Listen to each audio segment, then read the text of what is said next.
Welcome back to the long run with your host, the one and only Piano Man. Piano Man plays better than three-stroke Charlie. Roll tide, roll, say it loud. He don't give a piss about nothing but the tide. Bama blood in his veins, got that crimson pride. F them trees, yeah, we said it out loud. And I love honeybees, now play it proud. We talking football, basketball, big time recruits. If they ballin' in the South, we lacing up the truth. Hood Piano Man plays better than three-stroke Charlie. Tougher than nails, smooth, not sorry. Roll tide, roll, it's in the soul. From Tuscaloosa to the Super Bowl, Wood Piano Man plays better than three-stroke Charlie. Yes, I do. Yes, I do. I sure do. Hey, good morning, everybody. It's me, it's Piano Man. On Free for All Friday, we made it. We're here. We're about to have some fun for at least an hour because I've got to get out of here today. Getting ready for tomorrow. I am excited. Don't sound like I am, but I am.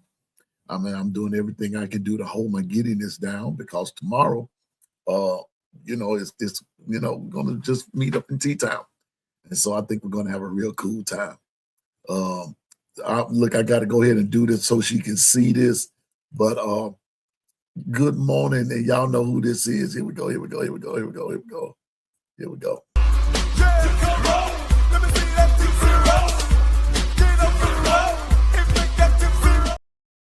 Hey, good morning, Gwen Quince. How you doing?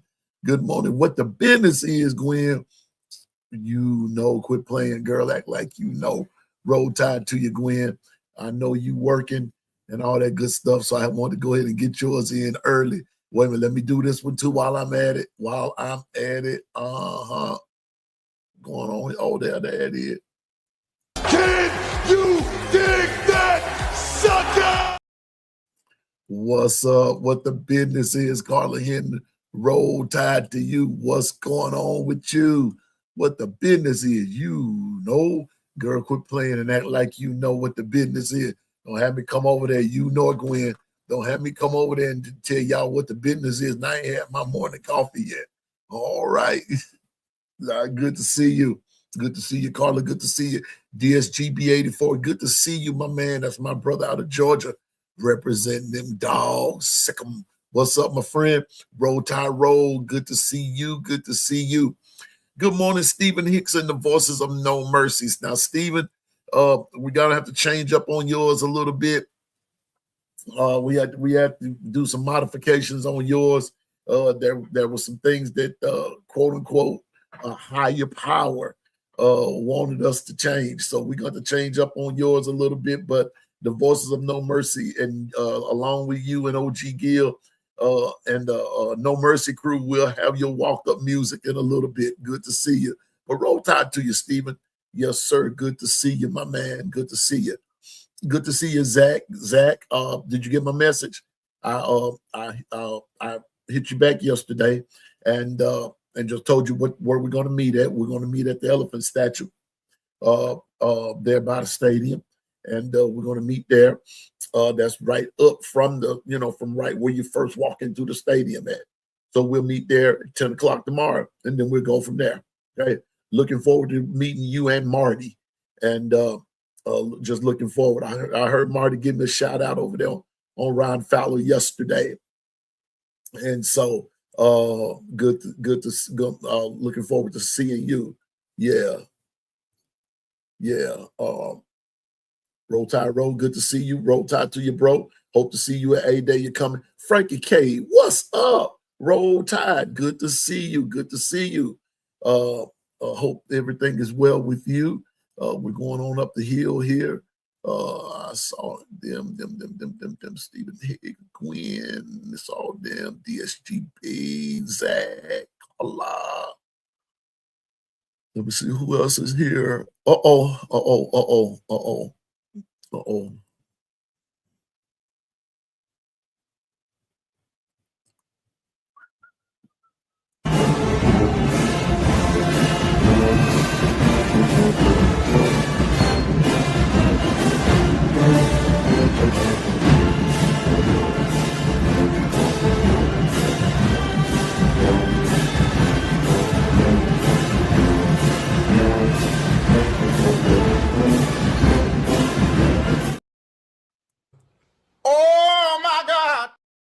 Yes, Lord. Y'all know who it is. It's Lady Latoya.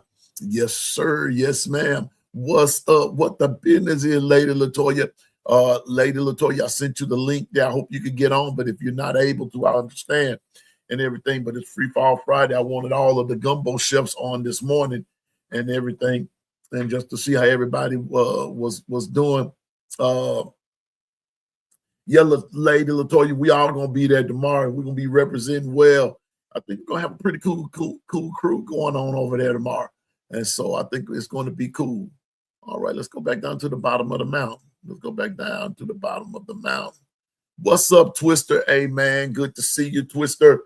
Man, thank you for all you do. You be safe out there, you and Bino, and everything. Got a call from Bino this morning. He was letting me know he's not going to be able to come to A-Day tomorrow due to some work constraints and everything. And I told him I understood. And so we're just going to do everything that we can, we're going to, represent. He gave me an idea. And for those of you that have that are part of the Discord and everything, what we will probably do is we will probably have some type of communication, get on the Discord tomorrow night sometime or another, because Bino and a couple others cannot come and everything. We will probably have a Discord discussion that for those of us that were there, we'll be able to tell what we saw. And we're just going to have a good time. I always want to keep everybody in the loop and, just keep everybody abreast of what's going on. So it's going to be pretty cool tomorrow and everything. But Twister, thank you for coming, man. And man, you be safe out there. And I'm looking forward to seeing you with a couple other gumbo chefs tomorrow, Twister, the Lord willing, and the creek don't rise. Laughing at Stephen Hicks, man.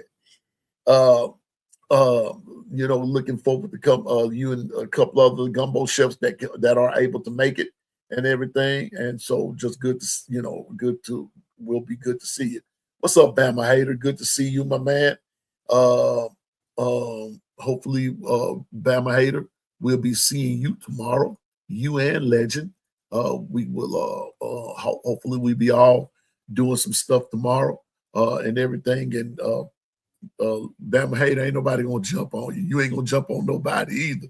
But we all just be having fun, man. But it's good to see you, Bama Hater. And Bama Hater, where are y'all gonna be, man? I thought I read where you said you and Legend were going to be there tomorrow, but is there a particular place that you all are going to be, Bama Hater? And everything. Will there be a particular place? Let me know something in the chat there, Bama Hater. And then we all gonna sync up our schedules and all that kind of stuff. We want to have a good time tomorrow. I want to see podcasters, broadcasters, casters, fish casters, everybody come together tomorrow. No competition. There's nothing to compete about. We're all doing the same thing. We're reporting about the team or the teams that we love. And then, and even if you're not Bama and you're there because of the fellowship. That's what it's all about. And so, Bama Hater, are you all going to have coming tomorrow? I do know that the Bama Standard is going to be at the Bryant Museum and everything.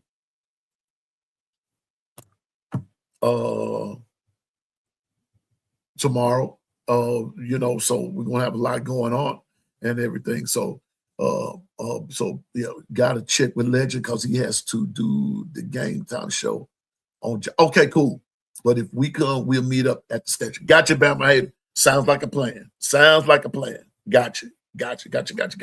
All right, we got you.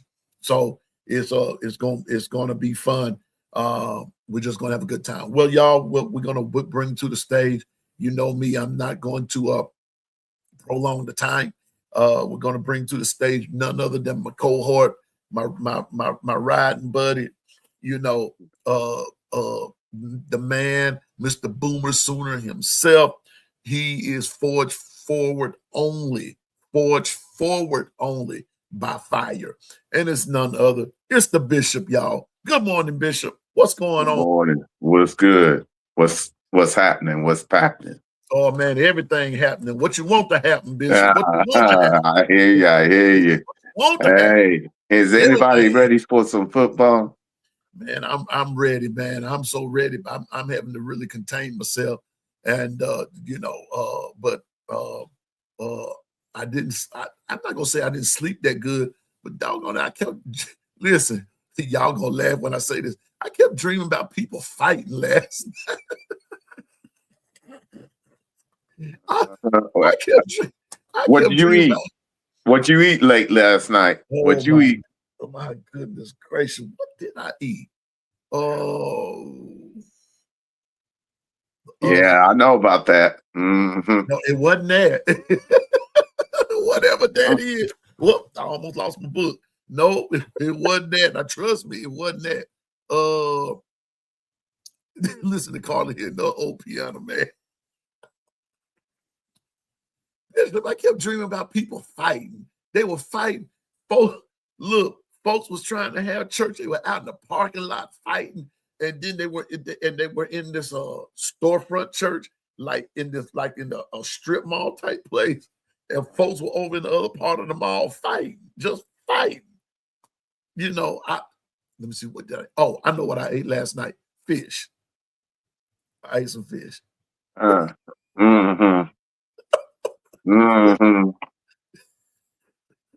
High piano man, fish your paw. How late did you eat, bro? You know what? That didn't come out right, Bishop. You sure didn't. I tried. Hey, I see. I jumped in there quick.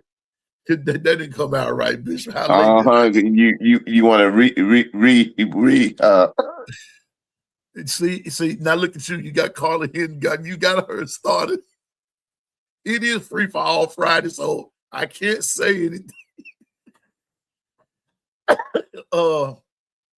Carla, it was brim.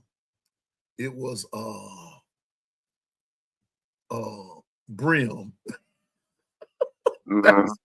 It was you brim. telling on yourself. Don't tell. It was brim. Go telling on the mountain now. Roll Tide Roll. Can you help a brother? Can you come to Piano Man Rescue? Roll Tide. Mm-hmm.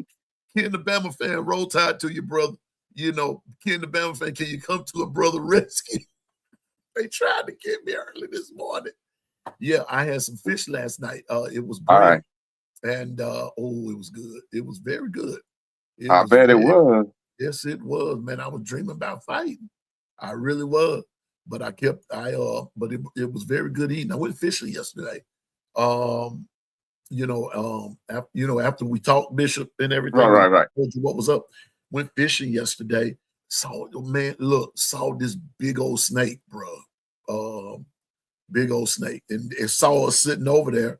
And it went on about his business. Now I had Dudley Do Right with me. Don't get me wrong. I had Dudley Do Right. Now, hey, y'all get the picture with Dudley Do Right. Just in case. Mr. Snake wanted to do what was wrong. I had Dudley Do Right. Yes, love. And so I'm just being honest with you, man. I'm just being honest. But that was a big old snake, though, Bishop, and everything. Hey, good morning, Twister. Y'all, it's Twister coming up to the stage. Good morning, Twister. How you doing, sir? Roll Tide. Good morning, everybody. Salute to you, Bishop. Salute to you too, Bama hater. Just be careful over there in Tuscaloosa, bro. But what? No, Piano Man, sir. What happened last night? You say you dream about fighting. What? What's going on, bro? Go on, get him. Get him, Twist. Twist. Now here you come with that food. Now remember, I can fire you now. No, I'm just picking at you. Yeah, man. Of course, I'm in Hattiesburg too. Of course, you can find me. No. But the crazy part is, right now I'm not in Hattiesburg. I'm in parts unknown. Okay. Ultimate Warrior. Some parts unknown. Parts unknown. No, I'm more like Twist. I'm more like the Blue Yankee. You know when they wore the mask on it. Anyway, y'all, let me tell you something. I went fishing yesterday evening, and I really didn't do anything. I was more or less like OG Gill. I was more or less watching the paint dry. I got a couple of hits, but I just could never bring them in because these fish they were just, let's put it this way. They were really sucking the worms off the hook. And I'm going to leave it like that. And so I just really couldn't catch anything. And they were just biting them. I mean, I think as the old folks would say, Bishop, I think their mouth was sore, and the wind was coming out of the east. So I think that their mouth was sore yesterday. Latoya say parts unknown where that at. See, you're not an old school. See, Latoya, if you don't watch wrestling, you have no clue what parts unknown mean.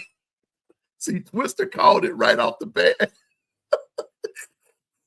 Twister called it right off the bat. When I said parts unknown, that's why he said, all right, Ultimate Warrior. So you got to watch wrestling to understand that. So, but anyway, we had some fish last night. So when I went to bed, Bishop, Twister, I kept dreaming about folks fighting. They were just fighting. Folks fighting in the parking lot. Now, nobody was fighting in church because in one scene that I saw, I drove up, heard the choir singing, and my pastor was supposed to be getting ready to preach, and well, my bishop was getting ready to preach, and I looked out in the parking lot, and they had a real free for all going out there, Bishop. I'm talking about somebody jumped on this guy, and then other folks jumped in, and it was just crazy.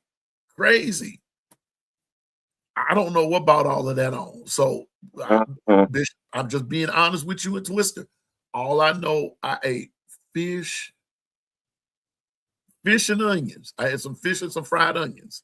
That's what I had. And that was it. No collard greens, no cornbread, nothing really to make you supposed to dream like that. You see what I'm saying? Uh-huh. Yeah, we here. We here. Mm-hmm. I hope you ain't putting no much spice in them onions, Piano Man. You dream about chaos. Golly, it gotta be something. Gotta be a reason you dream that, bro. You know what? It gotta be a reason. I don't know if the Lord was trying to show me something. I don't know. All I know is that I saw fighting everywhere. And I ain't talking about, and I'm not talking about anybody with any type of weapons or anything. They were just putting the dukes up. That's all I know exactly what you're talking about. Yeah, I just hope it won't happen at the goddamn 8 game tomorrow. Now let me tell you something. Now, if it happened at the 8-day game, that's all I know. It was just fights all over the place. They all I'm gonna say is, Twister, Bishop. Now, somebody better not come there tomorrow with no foolishness. Anybody, don't come there with tomorrow with no foolishness, because FAFO might get put in full effect. I'm just saying. Fool around and find out. Anyway, y'all. Go ahead, bro. Anyway, that's enough of that fishing foolishness and fighting and falling out and finding out and all that kind of stuff. Tomorrow's A-Day. All talk will be over. The dimensions of our conversation after tomorrow, Bishop, it will shift. Everything will shift. And so, Bishop, before I get off into anything, Bishop, give me from a coaching perspective. And Twister, I'm going to ask you the same question, except I want you to give me your from a fan perspective, okay? But I'm going to give first dibs at Bishop. Bishop, from a coaching perspective, you've been in this position for numerous years, bro. What does tomorrow look like from A to Z? Go ahead, Bishop.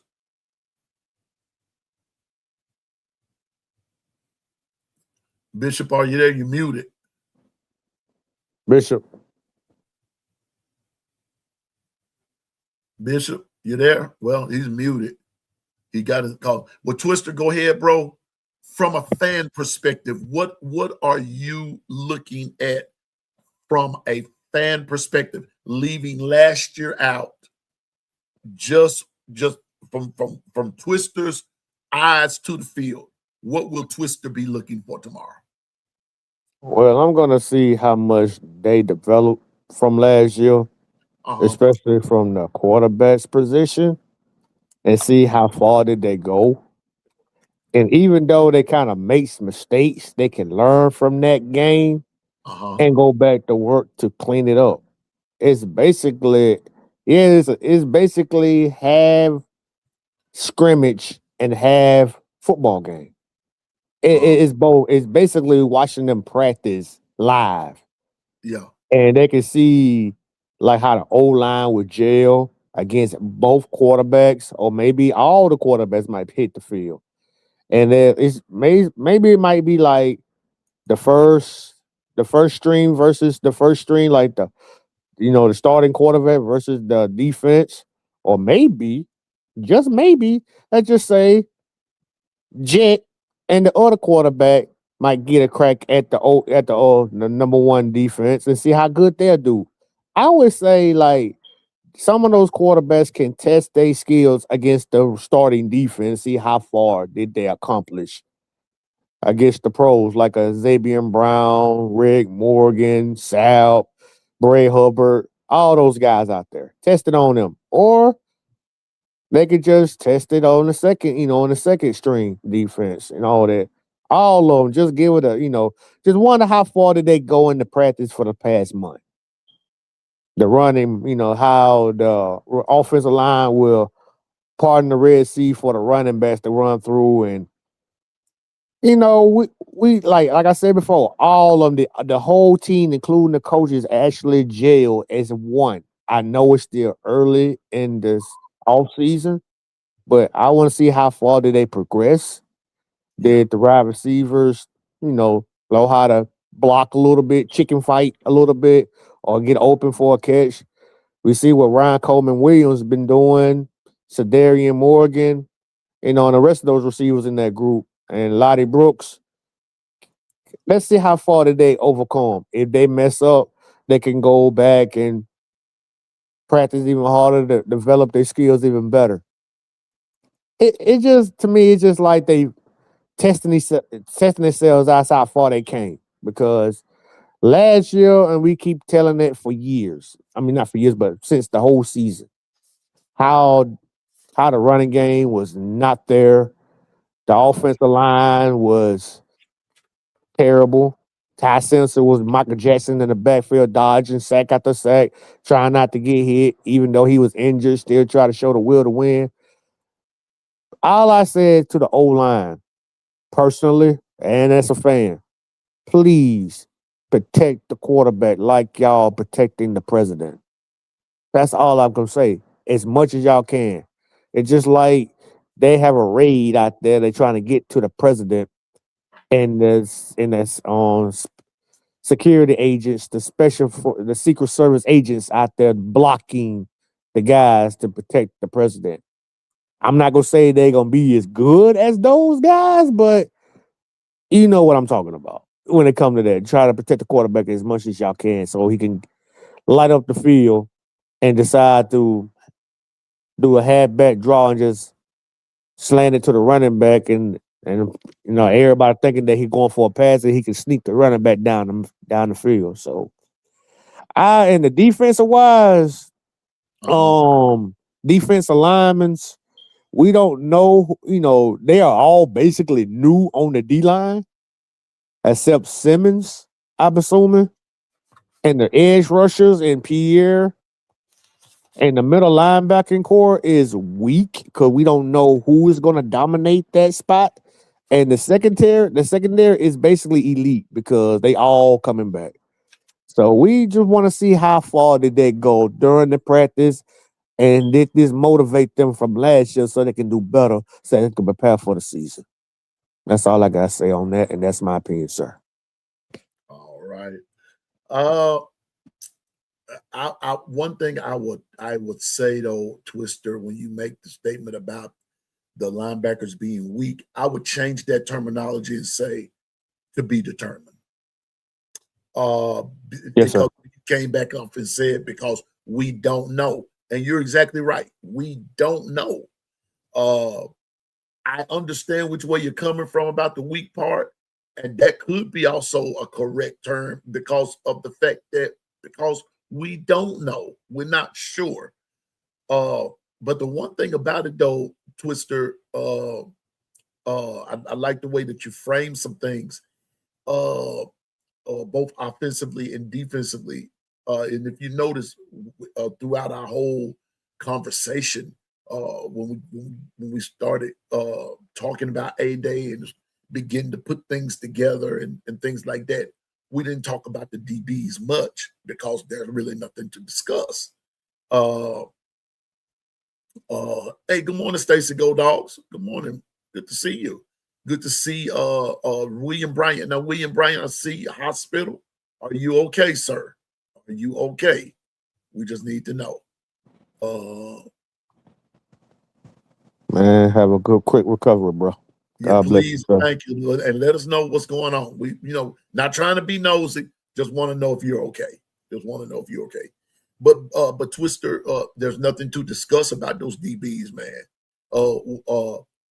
But I will say this, and when Bino and I were talking this morning, Bino said he wanted to see how those linebackers would rotate.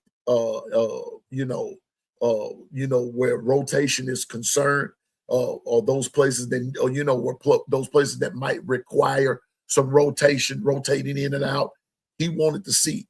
That's what I want to see too, Twister.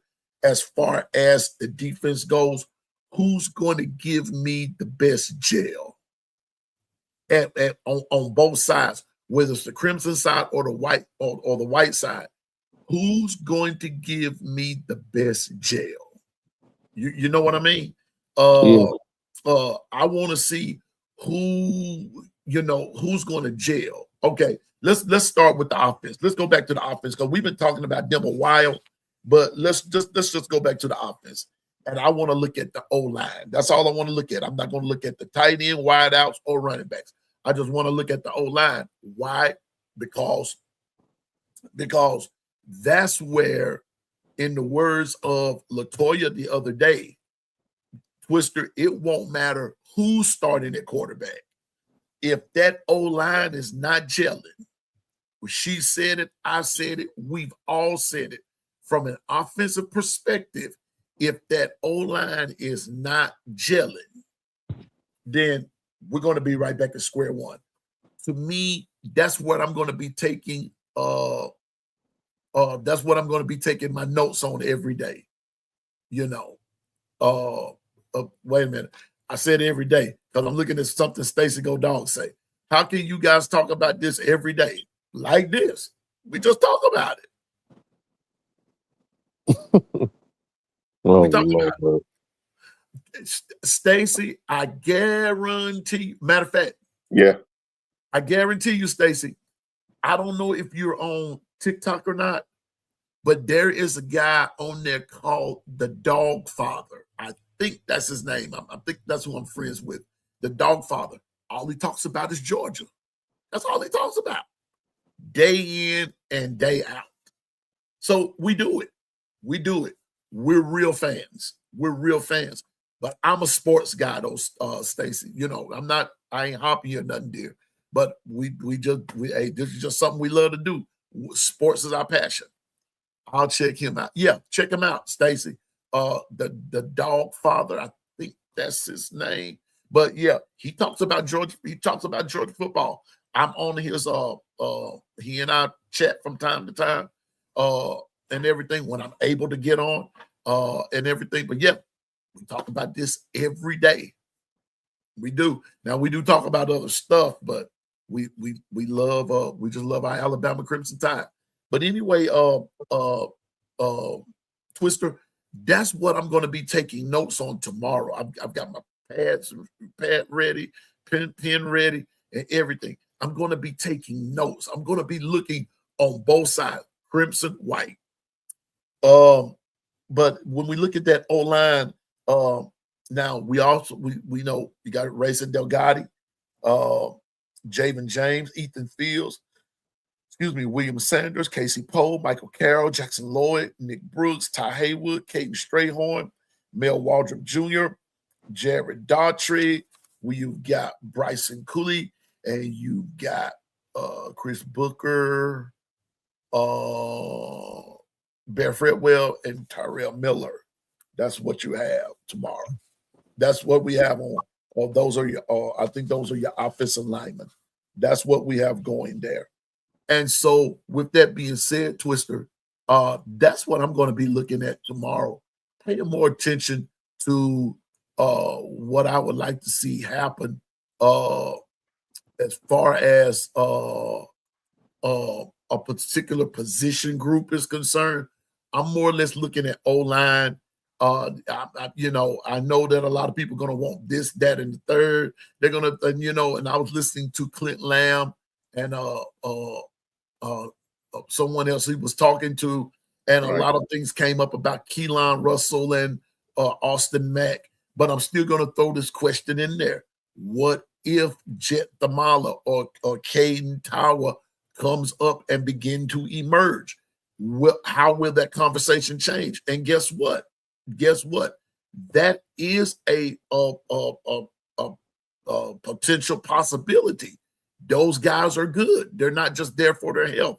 And then you got others that are coming later on. See, so nothing is written in stone. Nothing is written in stone.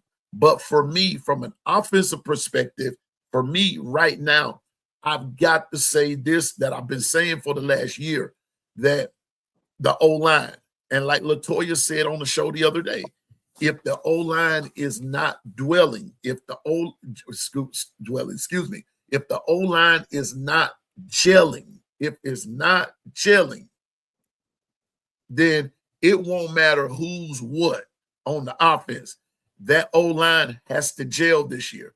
So I want to see who's going to be the right fit, who's going to be the right. And then another word I'm going to throw in that, Twister. And good morning, Governor. And good morning again, Bishop. Bishop, are you back? Yeah, I'm right here. Can you hear me? Yeah, give him that question you asked me about.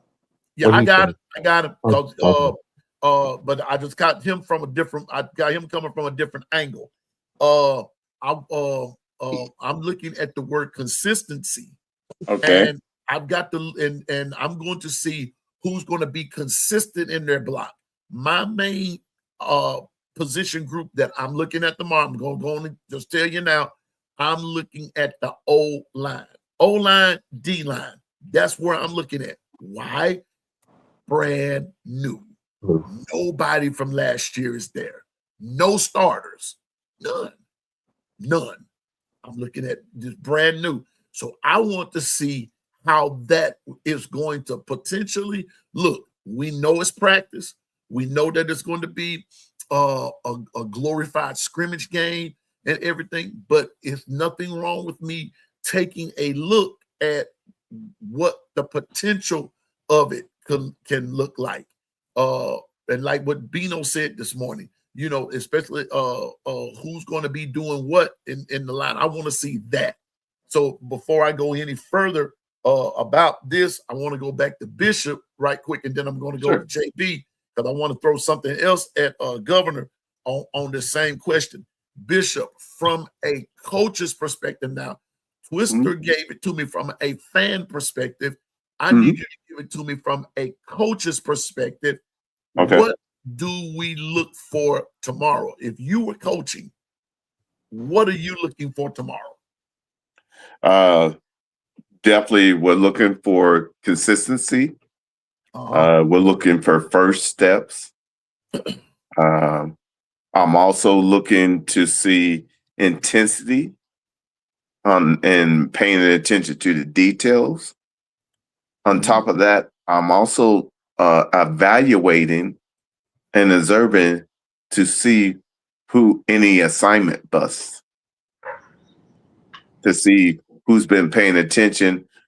And if you haven't been asking enough questions, then it tells the story, so I know where I need to follow back up on, and we'll take it from there. But uh, not only that, I need to my youth.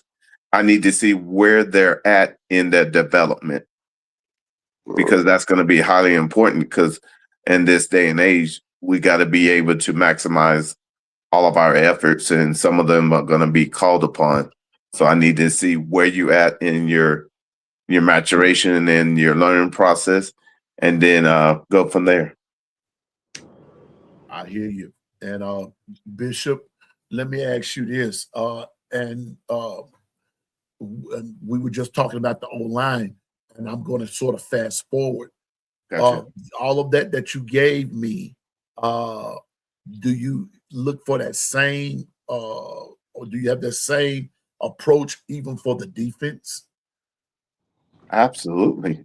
More so on the defense, because understand defense is usually ahead of schedule than the offense, because our offense has a lot of deals that they have, schemes they have to put into play. But with the defense, especially if you have, now let me premise this and put a disclaimer, especially if you have a lot of retention.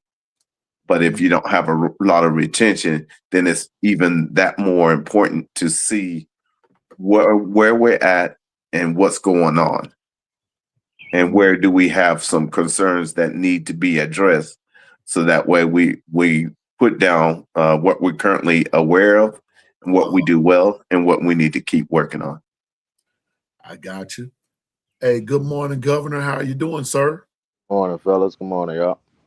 I hear you. Governor, man, how you doing this morning, bro? Woke up, man. I hear you, bro. I hear that. Amen to that.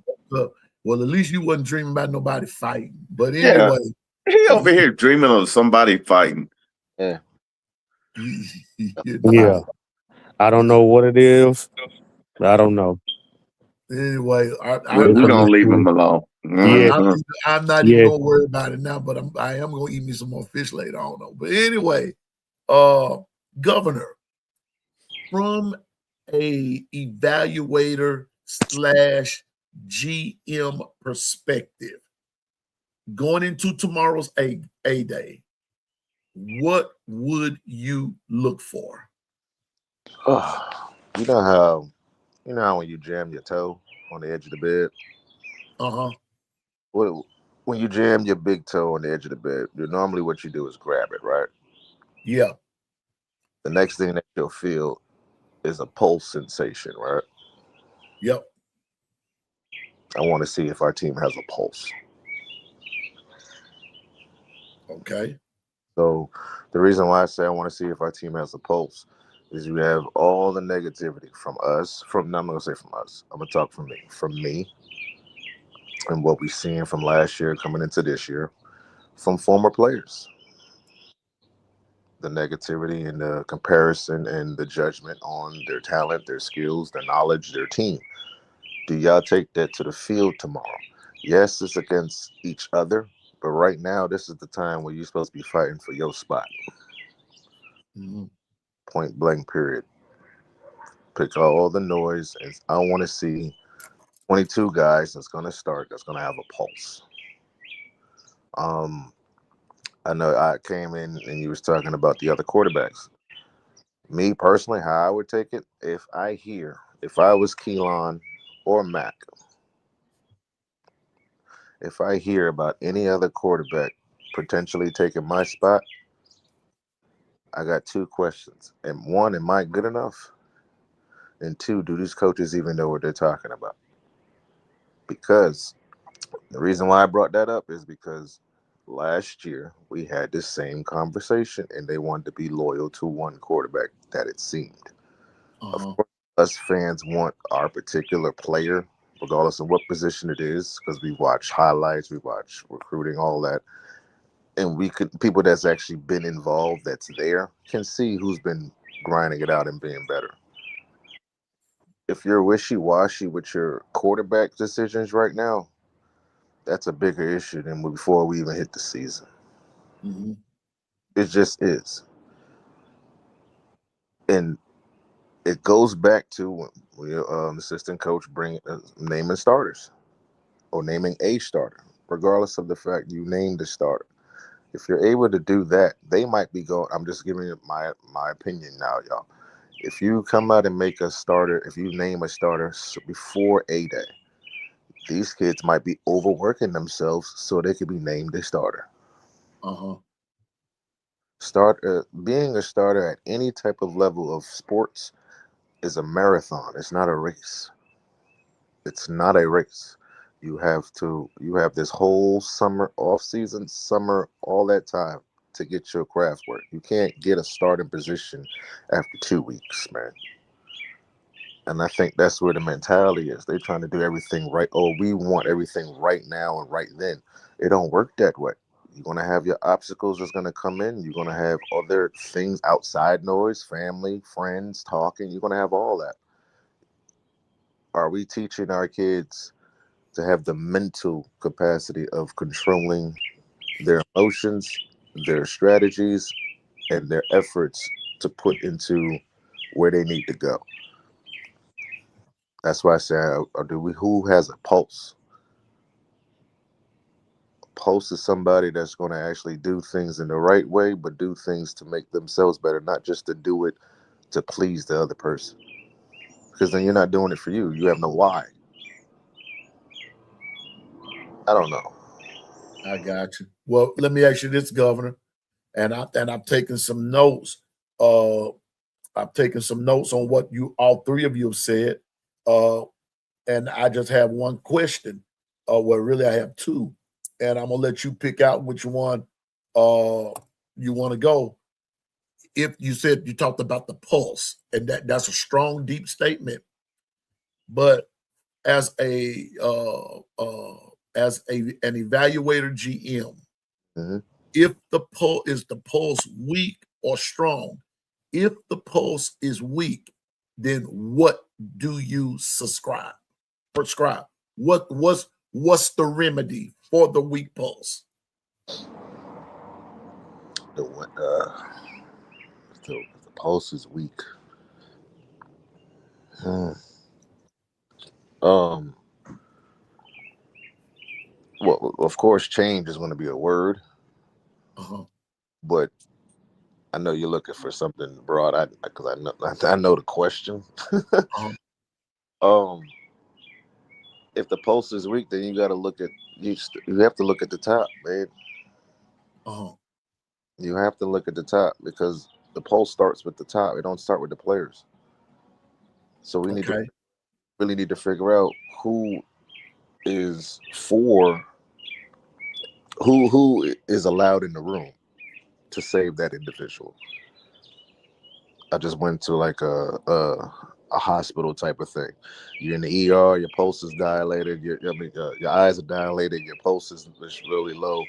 Who do I want in that room to save my life? We might not have the right people in that room to save their life. So switch it up.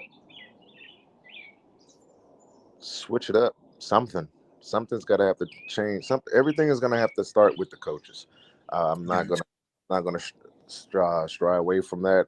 It starts with the coaches this year. We can't blame no players. We can't blame the outside noise. Everything this year is all on coaching. Gotcha. Bishop, let's go back to you as a coach. Now that Governor as an evaluator, GM has said the pulse, and I've asked, what about a weak pulse? You as a coach, Bishop, and I'm gonna take you straight to the top. You as the head coach, Governor comes to you and say, "Hey, this is a weak pulse here. The team, there's a weak pulse." How do you handle that, Bishop? First of all, how do you take that as a coach, that there's a weak pulse? that just weak pulse, and not necessarily the whole team, but there could be a position group, or it could, however that goes, but it will affect the whole team. You as the head coach, what do you do now about what the evaluator has surmised? First and foremost, understand you hardly ever hear back from your leadership. So if leadership has come down to me and I'm the head man, I need to take abrasive and quick action to make sure I pull the coaches aside and relay there's a disconnect somewhere. Let's be tentative. Let's do our due diligence. More than anything, let's bring up the intensity. Don't let anything slip. If something comes to your mind that that something ain't right in your drills, make sure you attend to it right there. So that way we got the message and they understand that we heard you loud and clear and we're making the steps necessary. Because understand, the accountability stops at my door. And if I don't step and be honest and be accountable for my part in it, then I can't ask for my leadership team and coaches to do the same thing. I'm going to tell you what, Governor, that when you talked about checking for the pulse, and to a certain degree, Bishop, Governor Twister, I wrote in a note somewhere here. Oh, yeah, here we go. I wrote in a note that I'm going to be checking for side, and I called it sideline vibes. Even though it's just a day, I don't care. I'm going to look and see what are the coaches, Governor, Bishop, Twister, the coaches and the players' reactions. Number one, when both teams come out of their separate tunnels or however that comes out and they split up, I want to see if the white team, the team dressed in white, I want to see if the white team, if their vibe and the crimson tide and the crimson side gonna be the same. Who's gonna be hyped? But in all the hype, who's gonna be disciplined? Will the discipline be there? To me, Governor, that's part of the pulse that you're talking about. Because if there's no discipline, you're gonna have a weak pulse. That weakens things. Would y'all agree with that? Yeah. It's a double-edged sword, though, because it is. You know what I'm saying? It's a double-edged sword because we want to see that aggressiveness, and yes, we want to see the discipline, but we want to see the discipline during the season. Right. Don't not be like. But I also want to see something tomorrow. I don't want to see him just go through what we saw last year. See that okay. Now that's the one thing that I'm going to base this on from this time last year.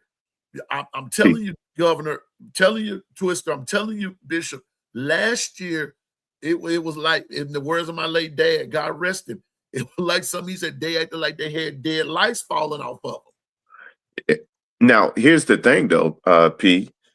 What you're saying, you want to see the intensity and the attention to details and making sure that if something is awry, that is addressed right then, and that the adjustment is in, that they're paying attention.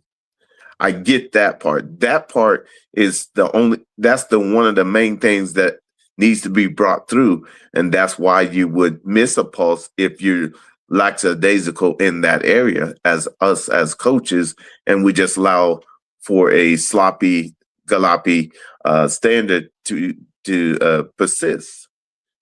Because it meaning that we're not intuitive and in tune to the pulse of our team, and that speaks volumes. Right now, if nothing else, that's the only thing we have to go on. because there's going to be a lot of mixtures. You're not going to have a lot of different moving parts. But the one thing I can count on in A-Day is being able to be intentional and make the necessary adjustments, because understand they're still learning. So there should be a lot of communication going on to get things right in case there's something they have a question to, or this making sure we're paying attention to the details when an opportunity arrives and that we seize the moment. It's a pulse. Only way you can get a pulse is all things have to work together. Yeah. Communication. Every last thing comes together. So yeah, you could see whoever's going to be there in attendance, you could see the rah-rah. I'm thinking positive. You're going to see the rah-rah between the players. But if I don't see it with our coaches, then it's on deaf doors. Yeah. Coaches got to extract, because the players, they're going to they play for their coaches. They do that. And so that's got to be there. So I want to see some intensity. But we're gonna take a short little something right here. Yesterday, well, not yesterday, but Stacy Godal just asked, what is a clip? And I got to see something here. Oh, here we go. Stacy Godal, this is your clip, Stacy. Here you go. Here you go. There you go. That's a clip. Hello, Stacy. Good to see you. Hey, family, if you really want to know what you should be able to get out of A-Day, is that you should be able to see that your freshmen and redshirt freshmen are making strides. That's really what A-Day is really about, is making sure you're on point and that you're moving in the right direction, along with having some of your experience on to come beside them and be leading by example. But right now, this is where you want to see intensity, but I want to attention to details. Yeah. And I want to see, how much did you obtain? Who's been in the playbook? Yeah. Who's making the first step? And Bishop, it will show who's been in the playbook. And JB Twister, it will show who's been in the film room. Because I'm pretty sure that even in all of this, even though it's spring training and this, that, and the third, I'm pretty sure there's some film being taken of watching themselves and this and that and the third. Who has Twister brought it up from the word go? Twister said, as a fan, I'm looking for development. Who has developed? Who has improved from one is, just from one place to the next? Who has improved? I'm gonna tell you something else. I'm gonna be looking for that, even though it's a practice tomorrow and all that good stuff. I want to see who's going to improve from play to play. Who's also going to improve? Who's going to show me improvement, even right there, correcting mistakes? What Governor and Bishop said, correcting mistakes right there on the spot. It doesn't matter who's sitting out in the stands. That won't matter, because we're not out there playing the game.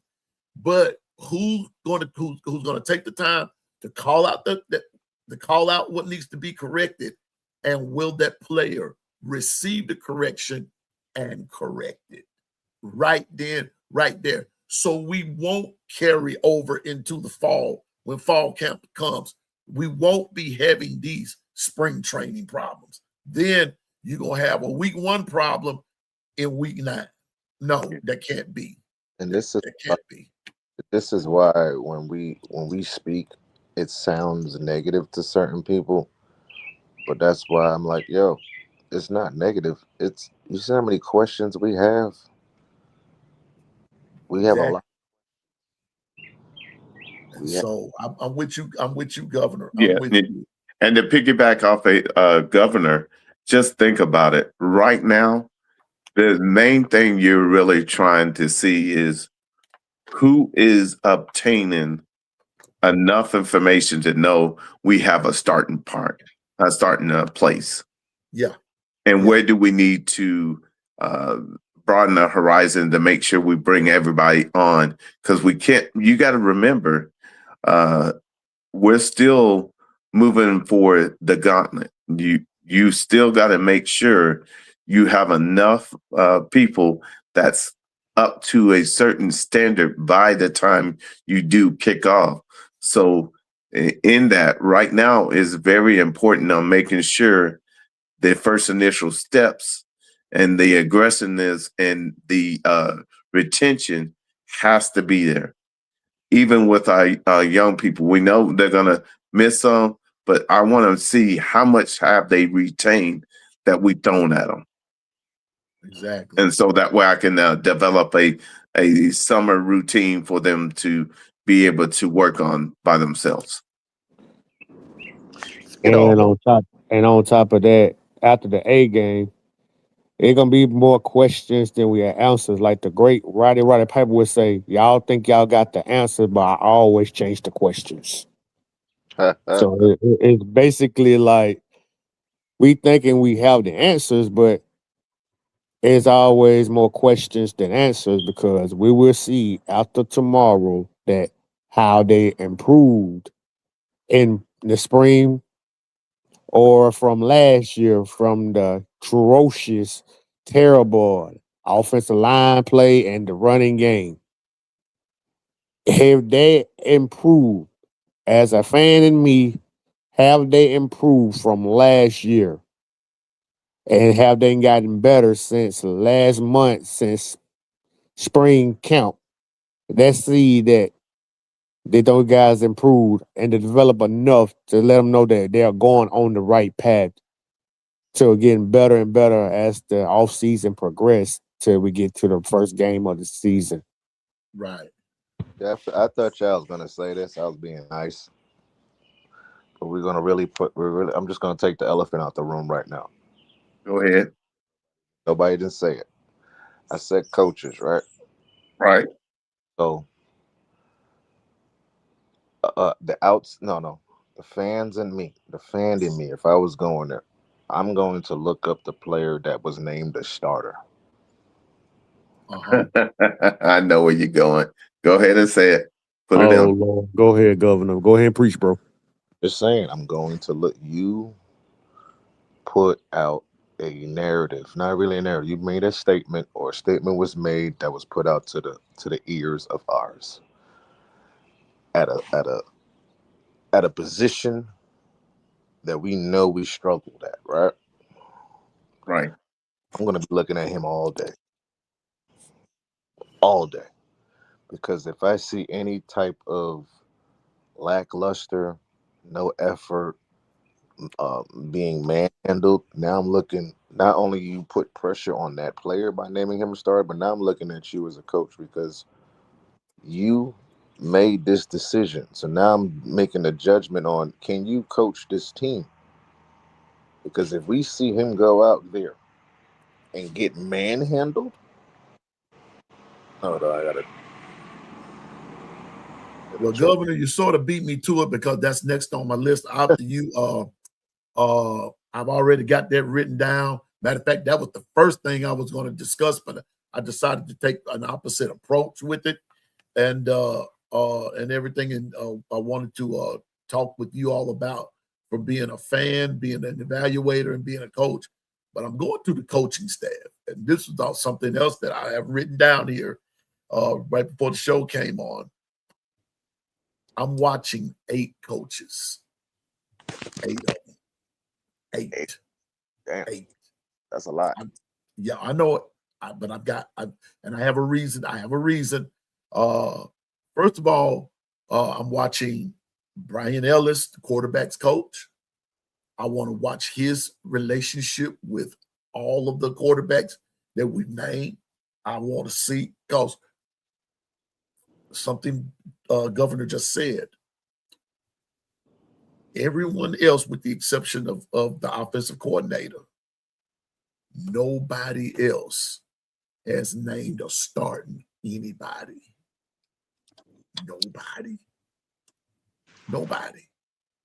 Nobody. So so I'm putting a star by that name, by that particular name, Governor Dorian Grubb. I put a star by that name for the very reason of what you just said. I put a star by that name, and I'm going to watch. But Governor, may I sweeten the tea? Bishop, may I sweeten the Twister? May I you may. May I sweeten that tea just a little bit? Yes, sir. Not only am I going to be watching for that one player that you named the starter, but I'm going to see who whipped him and why. I'm going to see who whipped him. And then I'm going to see who replaced that particular starter and see did that guy whip the replacement. And then if he don't, after a few reps, and he doesn't, and his presence was limited, Twister, then I'm gonna unleash, like Governor said, and then I'm gonna question, then why did you name this dude starter? Why? He put a spotlight on two people. If you think about it, you put a spotlight on the player, and then you put a spotlight on his coach, on that O-line coach. O-line coach, because yeah, I'm gonna ask the question. I'm like, did the O-line tell you that he was a starter, and then you just said it, or you just came out the window and said that he's a starter without even talking to the offensive line coach? And wait a minute, and Governor, but see, you know what? You're saying something else. That you're saying something without saying it, and if I may, I'm gonna say it. It's called disrespect. Hey, go ahead, bro. It's called disrespect. You disrespected your D-line coach by naming somebody that the O-line coach hadn't even said a word about. You put a spotlight on the offensive line coach. Can I cause, if the offensive line coach came to you and said, yeah, he's going to start, I'm looking at the offensive line saying, like, then you don't know how to evaluate players. If the offensive coordinator just jumped out the window and put a target on both of y'all guys' backs, now I'm looking, then you're going back to the offensive coordinator. Do you know how to recognize talent or positions, or you just want to do your own thing? Which one is it? Which one is? And so I'm looking at that. I'm looking at Robert Gillespie, the running backs coach. Jesus. Watching him, Twister. Obviously, Ryan Grubb, Adrian Clem. I'm watching him. But Bishop, I'm watching good old Freddie Roach. Boy. I wonder when y'all was gonna get over to my neck of the woods. I'm watching good old Freddie Roach. I want you to also watch how, you know who just came over that's supposed to help out with the D-line. Let's see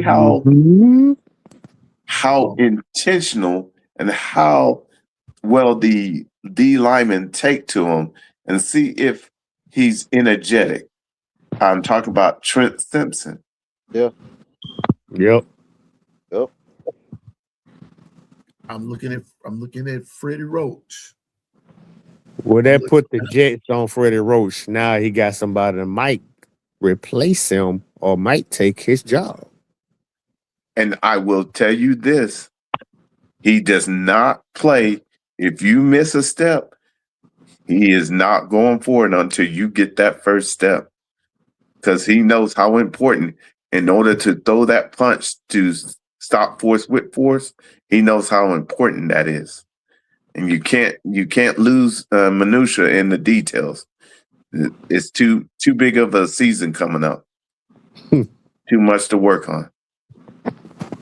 I'm just saying now, you know.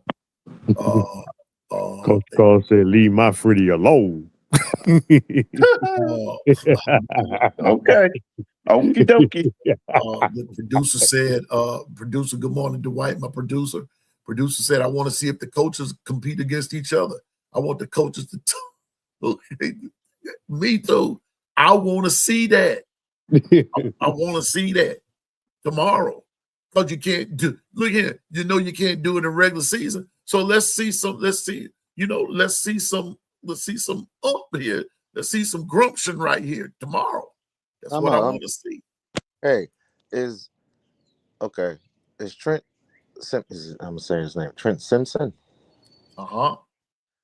He's the what's his position again? What's his D-line title? coach. D-line coach, bro. So is he gonna be on one side and Freddie gonna be on the other? Now, I just read where Ken said that it was just going to be a scrimmage. There wouldn't really be a crimson and a white side. Okay, sure. Just a regular scrimmage. Just a regular scrimmage, but we're still going to see. That's gay if you do that. Nah, I want to see players' positions. I want to see players' jobs on the line as well as coaches. I agree. See me, I'm petty. I'm petty as hell. I'll put Freddie Roach and Ryan Gillespie on one side and put the other coaches on the other side. Now you really need to see who's going to be your coaches and who's going to be your players. That's it. You don't have any choice this year. This year, you probably on everybody on that coaching staff and maybe players is on a hot seat for me. And here we go. I'm not done. Even though he's in his first year, I'm going to be watching Derek Nix. Why? Because of all the reasons we said that we were watching Ryan Grubb and Freddie Roach. For all those reasons right there. I'm watching. I'm watching to see who, and let's put it this way. If I had to lump them in a group, Bishop, Ryan Grubb, Robert Gillespie, Brian Ellis, Adrian Clem, Derek Nix. I'm watching those five from an offensive standpoint. I want to see who's going to stand up to who. Who's going to keep each other accountable. Because Bishop, Governor, you all have coached the game before, even though Governor coached baseball, but it's the same difference. Somebody who's holding who accountable? Is your group holding each other accountable? That begins in spring. That you can't wait till fall and do that. That begins like right now. And so that's what I'm looking at. Twister, I'm also in Governor and Bishop. I'm also looking at Christian Robinson, the outside linebackers coach. I don't even know these guys. I'm not even gonna lie to you. Me either. I don't know about that. I'm looking at him. Know these people. Yeah, I do. I'm looking at him. Coach Carl, good to see you. And Coach Carl know why I'm looking at him. Not only that, I'm looking at when you get your linebackers, I need to see is your reads on point? Are you doing false reads and trying to guess? Are you running into trash? Are you assessing and in your playbook? And because you're in your playbook, you're aware and calling out what needs to be called out so that the team, because usually your linebackers are going to have the green dot, correct? Yep. Right. That's who's going to have it. True. That's who's going to have it. You got it.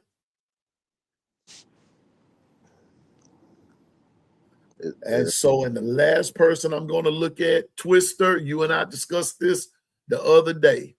Twister, what happened in the second half of the Wisconsin game last year on the very first play? Fumble?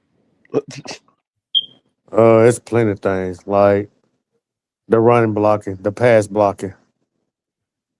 The very first play in the second half, Wisconsin scored. Oh, special teams. Special teams. Special teams. Oh. Yeah. I They will could. They be didn't with even touch the dude. Ain't nobody was around when that dude. That man had a straight line like he ran track. great line. Thank you, Twister. Say that again, Twister, for the folks in the back. That man ran a straight line like he was running track at a park.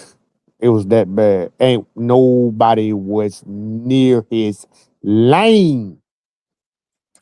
That man like you were ran at a park between trees at the park. All the way. Nobody touched it. We gotta get that straight. We gotta get that. We gotta have some Reuben Fosters out there on special teams.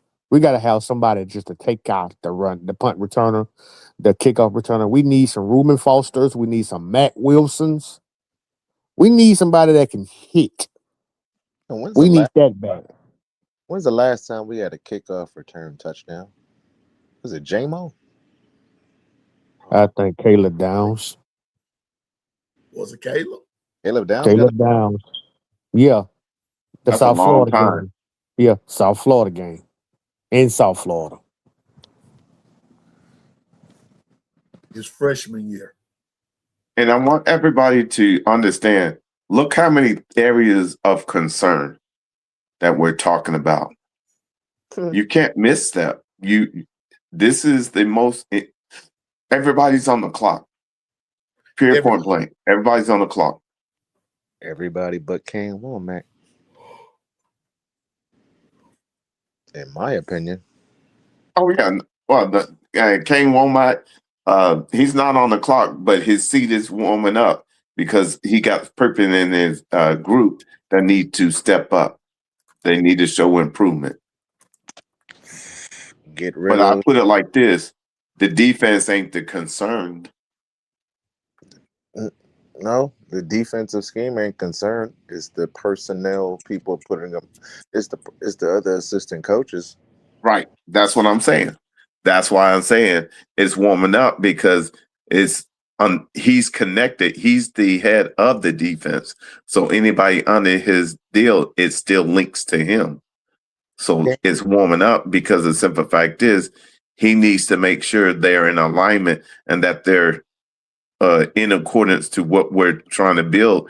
Because understand, there's not much that we need. We need to go to the next level off of what we put out last year. And we need to show that we're able to develop the younger ones and that they're ready for their moment.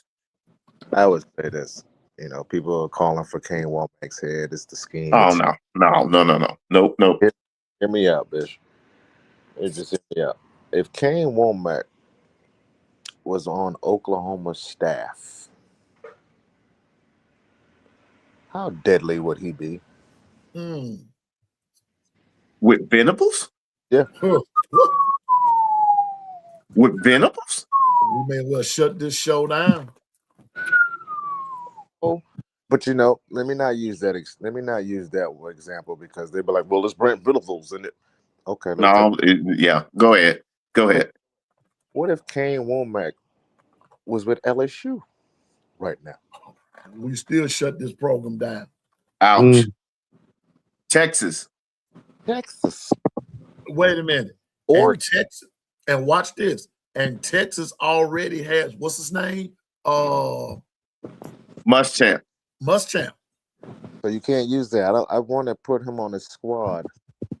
You can't say he had another defensive mind. Okay. University of Mississippi. Ole Miss. Well, Pete Golden. Don't say Ole Miss is probably the best one because remember y'all wanted to get rid of Pete Golden. And now Pete Golden is head coach. And Womack is over there. The whole thing that I'm trying to say is you get rid of Womack right now. Two things. How many players will leave with him? And who you're replacing him with, since y'all want to get rid of him so bad. That's a good question. Keep that man. The man's developing. A lot of players getting developed by that man.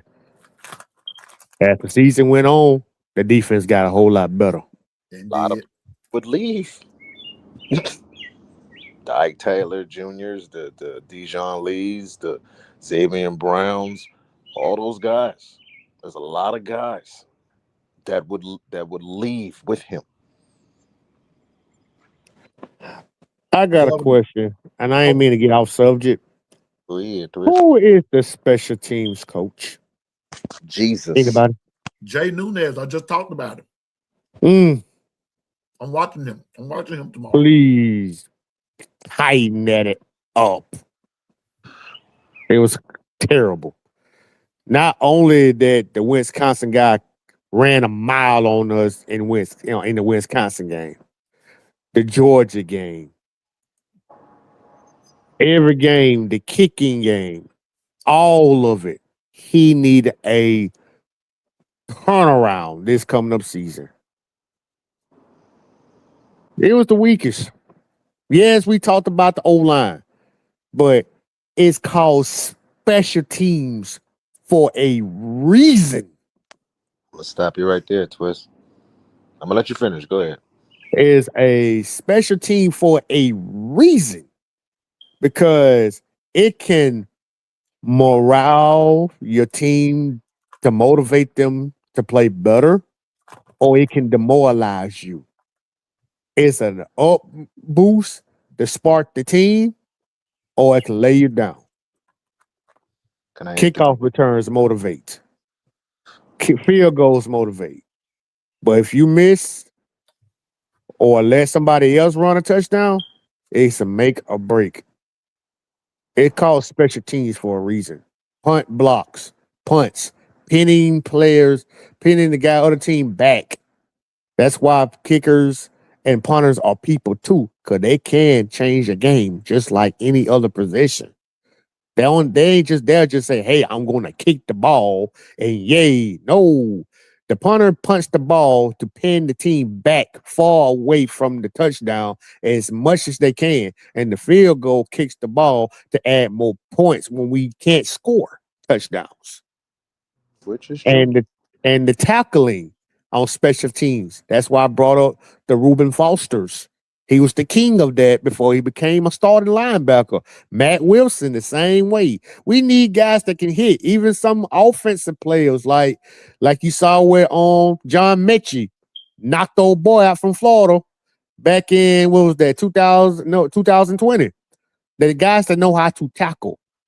It don't matter what position you are. Special teams, you're basically a defender trying to stop the other team from scoring just on that one play. Go ahead, brother. Go ahead, Governor, my brother. Um, like I don't know, I can't even argue. Everything you just said is facts. Everything that you said is facts. And no, we're not gonna have a game where we're just perfect all the time. No, that's just not reality. But here's my only pushback. Here's my only pushback on that. When it comes to the kicking team, as in not the punter but the kicker, how many times did we kick the ball in the Indiana game for a field goal? What's him? Once. There you go. There you go, right there. Offense kickers can't get on the field if the offense can't move the ball. That's Yes. it. That's the bottom line on that. And if you keep putting your punter in situations when you're kicking the ball on the 5-yard line, that's a problem. We're not. It's very rare that we saw last year that our punter kicking the ball from our 40. We was always kicking the ball in between the 20 and back. Like I said, it's not going to always be a perfect game, but majority, 90% of the time, our punters were kicking the ball in our 20-yard line back. It's a skill that they have to get that ball out and kick it efficiently. Everybody's not going to be a J.K. Scott. We only had one. Everybody's not going to be a Will Wright. Only had one. Mm. When we miss those guys, Oh, we dearly. We missed them dearly. miss J.K. Scott, them boy, the best punter we ever had. ever. But it goes down to the offense. If the defense did their job from not scoring, kickers are not kicking the ball on a consistent basis anyway because we can't pass the 50. Or if we do pass the 50, it's only in the first half.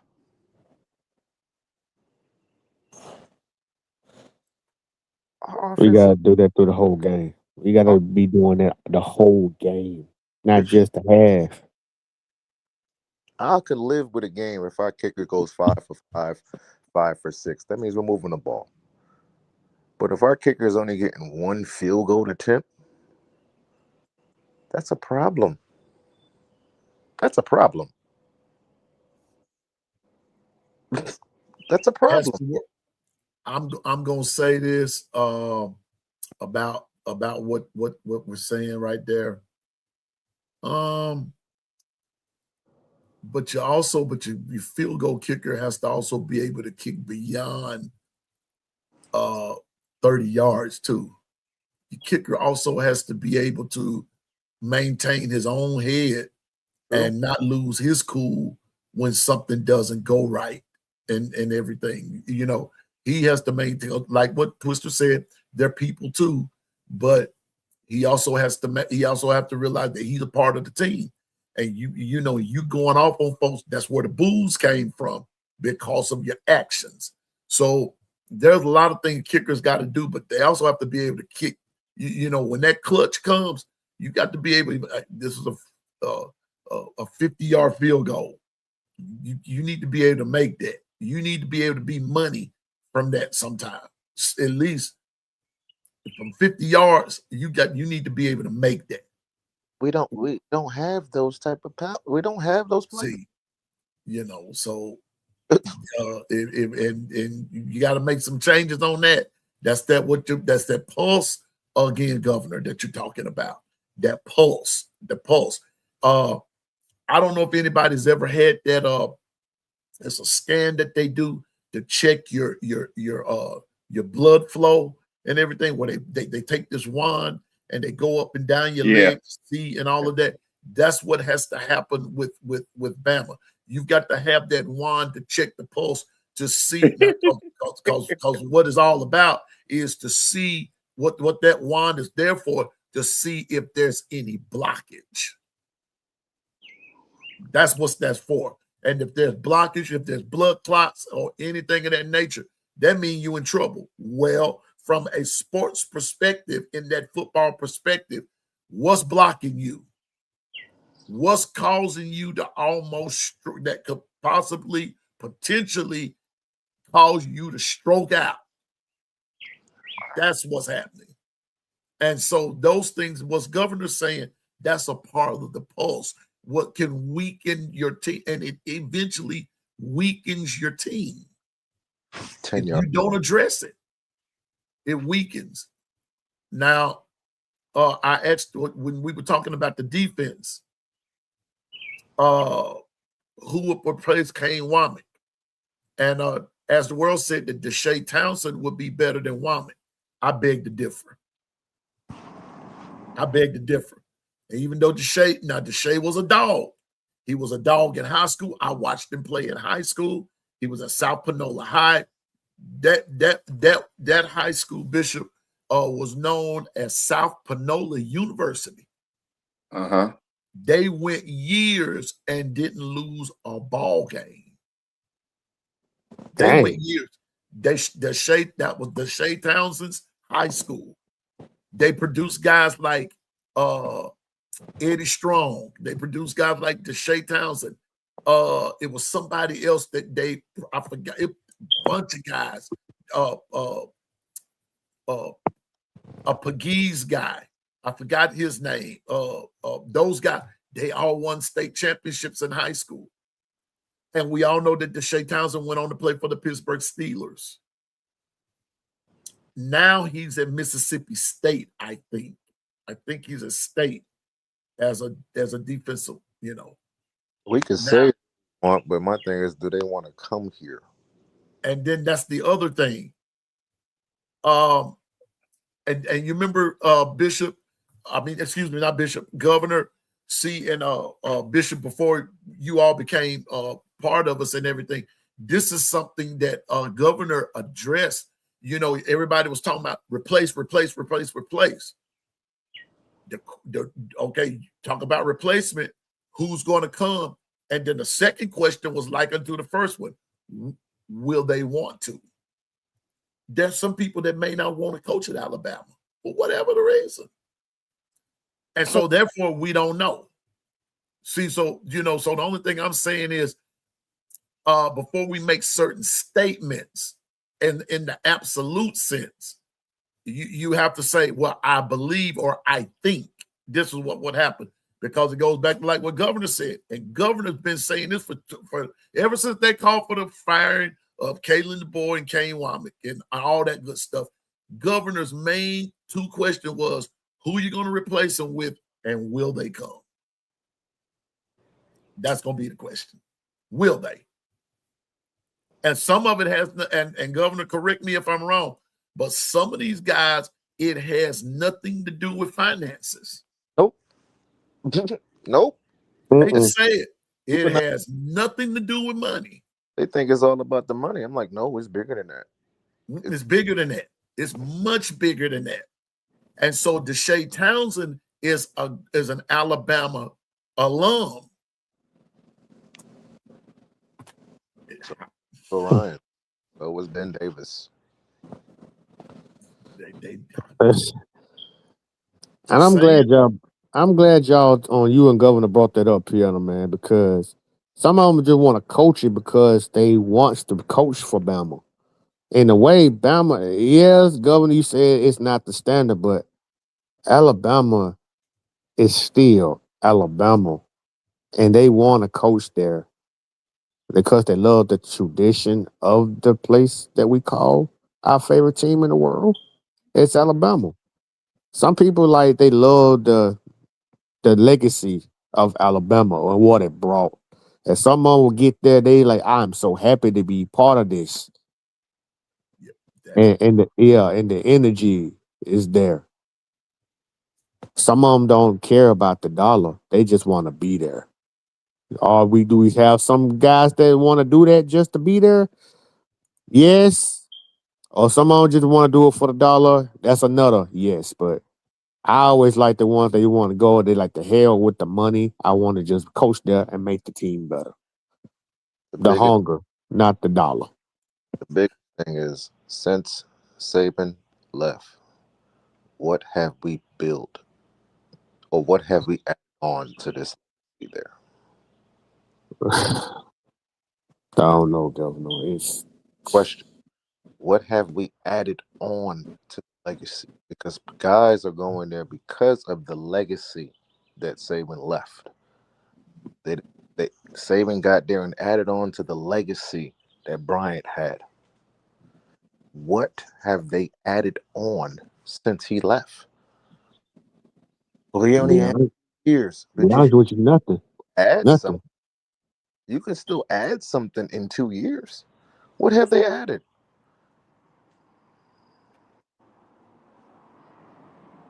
Every day is something negative coming out of our mouths or other people's mouths, and it's sometimes you gotta have the negative, because if you keep talking about positive stuff, then how are we really getting better if it's always they ain't going to change it? That's why we talk about the negative, so they can get better. Exactly. That's the reason. It's to clean up the negative to make it better.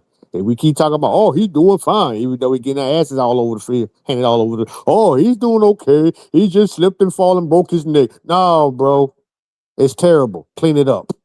He missed one block. Well, that's one clip. But did he miss more blocks? Yes. You gotta clean it up, bro. That's why we've been on that ass all freaking season about the O-line.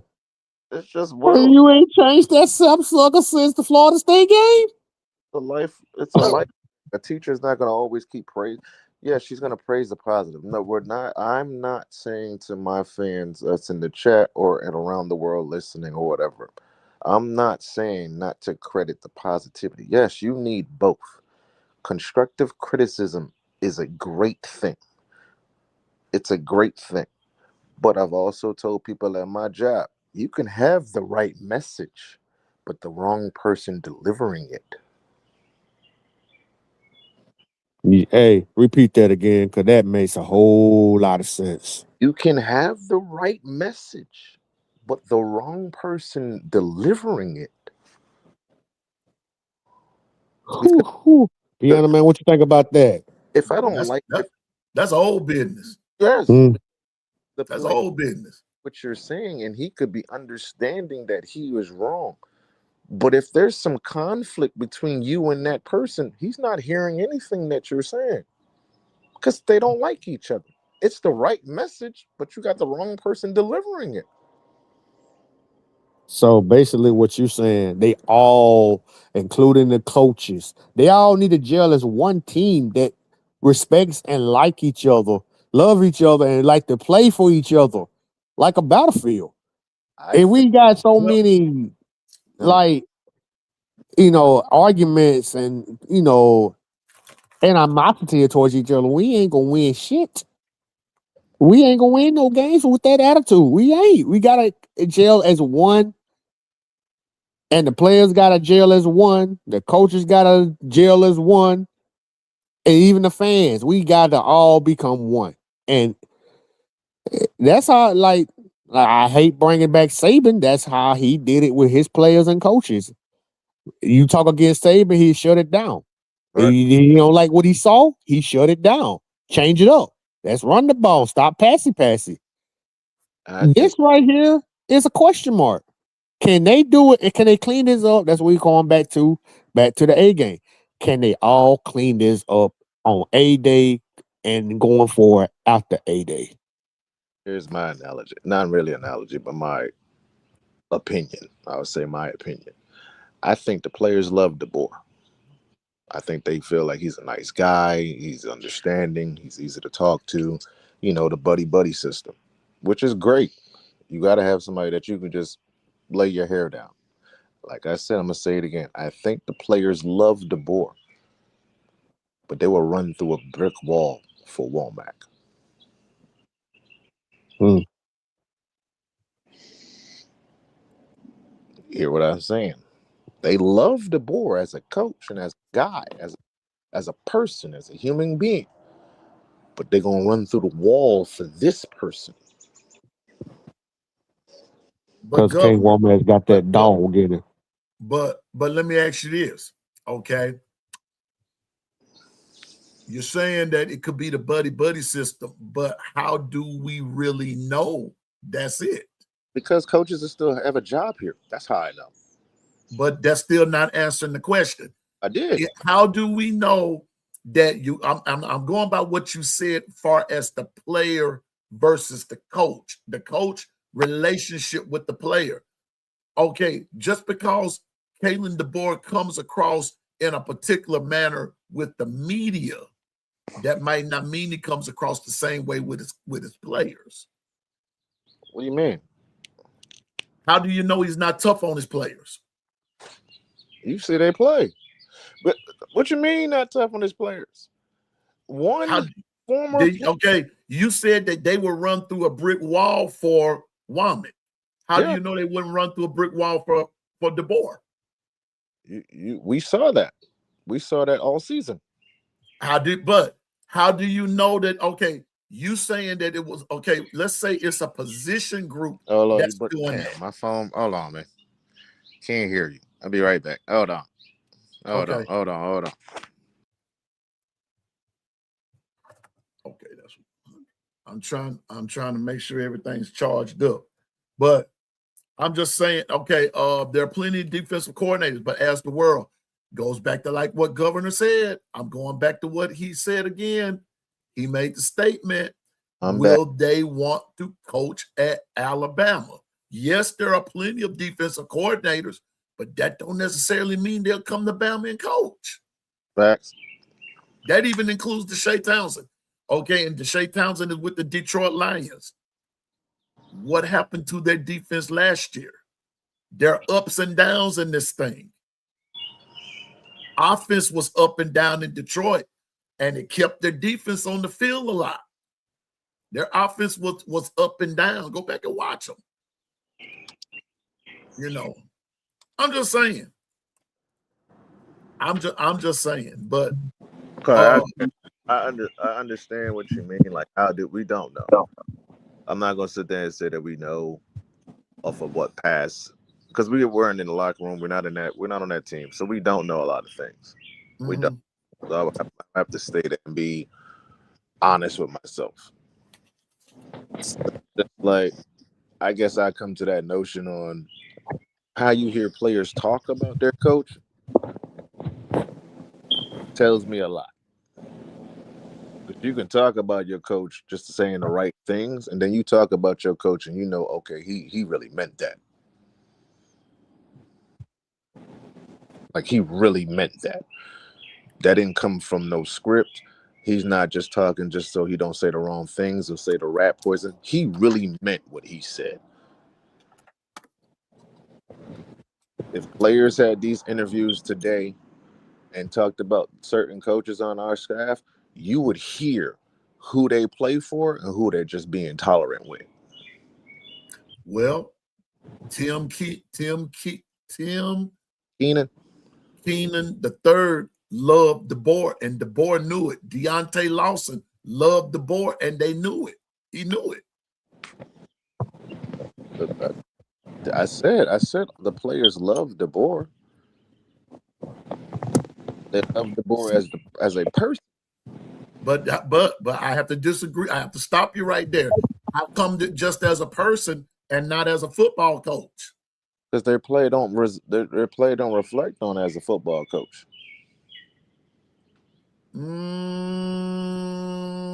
That's a matter of opinion. Because they played for DeBoer. DeBoer was the head coach. So is he? See, you opening up a door with me. Is he? Walk in it. Either way you look at it, Governor, who's the head coach's name? What's the head coach's name? KD. It's him. I think what Governor really saying, the boy got that grit to get them guys really want to play and win games. I think that's what Governor's talking about. But I'm okay. Grit, whatever. The thing about it is, okay, let's put it like this. Okay, let me ask it this way. Let's go back to Saban. Did Saban have the grit? Hell yeah. Yes. Okay, well, what happened after year 2020? You know what happened. Yeah, we still win games, but we didn't win to no natties, but we did win SEC championship. Okay, hold up. A lot of you all were basing this on natties. No, I didn't say that. He said I didn't say you. I said a lot of you all were basing this on natties alone. Winning it or getting there? Both of them. Well, we got there in 2021. We got there, huh? You got there and when? We got there in 2021. What do you mean? You didn't play for no natty in 21. Yes, we did. We lost to Georgia. We did against Georgia and lost. Okay, and you lost, right? What happened after that? We didn't make it. We won. We didn't make it. You didn't make it. We haven't gone back. And a court. Wait a minute. Hold it. I'm going by what you all dish out. And when you dish all of that out, according to Bama fans, even though you didn't win it, it was almost the equivalent. You didn't make it. You came up short. Right. Where's the grit? So where was the grit? Okay. I'll wait. Okay. I'm trying to understand. Maybe I'm not understanding. You're understanding what I'm saying. How come Kalen DeBoer is held to a different standard than Nick Saban when they both lost? What you mean, Nick? First of all, because if you're going to say, when you start off and saying if fans are predicating or dictating on the national championship, Kalen DeBoer hasn't sniffed it. And he hasn't sniffed it. Okay, but we live in a what have you done for me lately world. After 2020, did Nick Saban win it anymore? No, he did. He didn't. No, he didn't. Kalen DeBoer was close to getting there. How? When remember he was at Washington. No. Yeah. Yeah. He was at Washington. You have Remember, to he played you against have to give Michigan. him He that. played against Michigan there He in played against 2023. Michigan. You can't use Washington Why not? but Why because not? he's not coaching Washington right Well, now. no. He's coaching Bama. He is okay. Hold up. No. He is a head coach. He coached in a natty since Nick Saban did. Hold on. What? Time out. He coached. I'm talking about the fact that you're trying to say you all are basically saying that Coach DeBoer is not a better coach than Nick Saban because of grit and natties and this, that, and the third. That's not a fair assessment. But I've never said the word grit. I said the players love him. I said it, Governor. I said grit. I did it. Anything about his grit, his tenacity. I said the players love Kalen DeBoer. Mm-hmm. Love him. Yeah. Person. That's what I Okay, but how do you know they wouldn't go through a brick wall though for him though, Governor? because How do you know? field showed it. So they showed that they wouldn't go through a wall for wait a minute. Let me put it this way. So the defense would go through a wall for Womack, but the defense wouldn't go through a wall for DeBoer. That's what you're saying. Yes. Let me jump in this one. Okay, when the defense stopped the run, you see Kane Womack on the sideline hyping the players, like what he sees, and just like how Kirby used to do when he was our defensive coordinator. How Dytower stopped that running back from Arkansas back in 2011, and Kirby Smart was jumping up and down, hyping them up. That's what I like to see. Kane Womack do that same thing. Okay, but just because just because DeBoer doesn't do that, that doesn't mean that he's not a good coach. And I ain't saying he's not. All that. You're saying that. We didn't say none of that. And two, you're mixing Kalen DeBoer. You're mixing the defensive coordinator with a head coach. That's the wrong. No, I'm not. Yes, You're you are. saying, okay, listen, Governor. Listen at what you're saying. You're saying that he's good in person only as a person, that they love him as a person. You can't just say they love him as a person and not love him as a coach, because if they just loved him as a person and not loved him as a coach, they wouldn't be playing for him, Governor. Come on now. If you the head coach and I just got to your team, I love you as a person. Don't mean I'm gonna play hard for you. I'm playing hard for my coach that I see every single day. I can love you as a person. So he don't. So they didn't see DeBoer every single day. I don't know. Okay, so that's the answer right there. You don't know. We don't know. But I said that. I've been saying that from the word go. We coming up with a lot of assumptions that we really don't know. We go by what we see, but what we see is not always. Tell me something good. It's not always what's up. But my thing is, I already said that. You're trying to say, when I get what you're alluding to, but you're doing the wrong comparison. And Why? I guess doing the wrong. I'm going by what you said. Okay, you said, and I quote, you said that they love DeBoer as a person, but they would run through a brick wall for Womack. The question is why? Because he's probably just not that guy. It is what it is. He probably just not that guy. Okay, we want the elephant. Now you got the elephant. Nick Saban was a different type of character. They loved him, but ran through the wall for him. But that's just a fact. But did they win all the time? Did they win all the time? Nobody wins all the time. Nobody wins all the time, bro. Well, Indiana just did it. What does that got to do with him? Indiana, I'm going by what you just said. That nobody wins all the time. Indiana just ran the table and beat Alabama at it.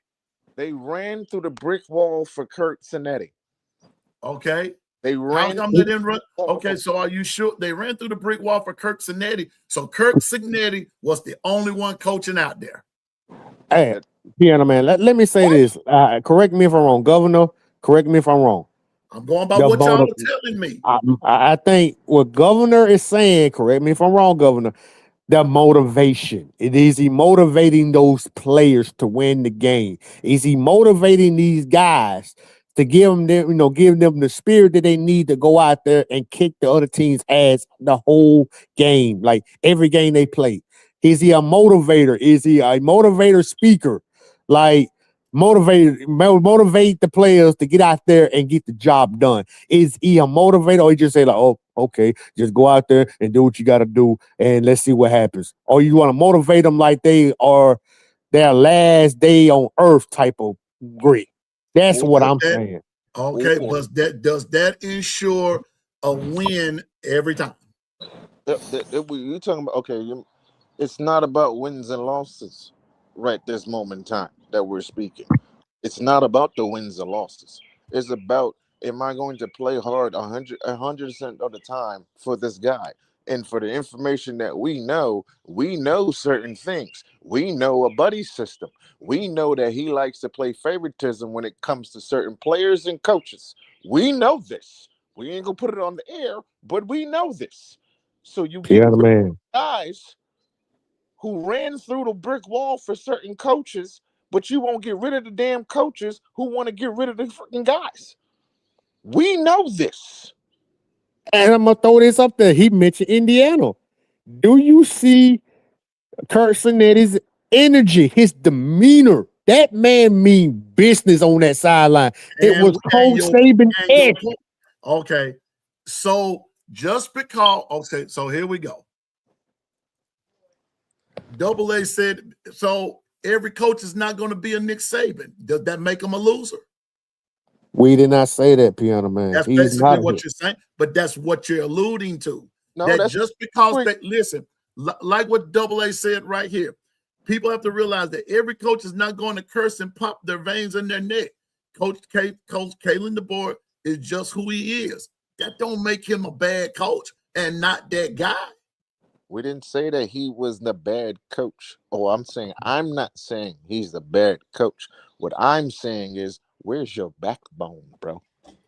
Maybe he shows it in a different way, Governor. Well, clearly that way ain't working.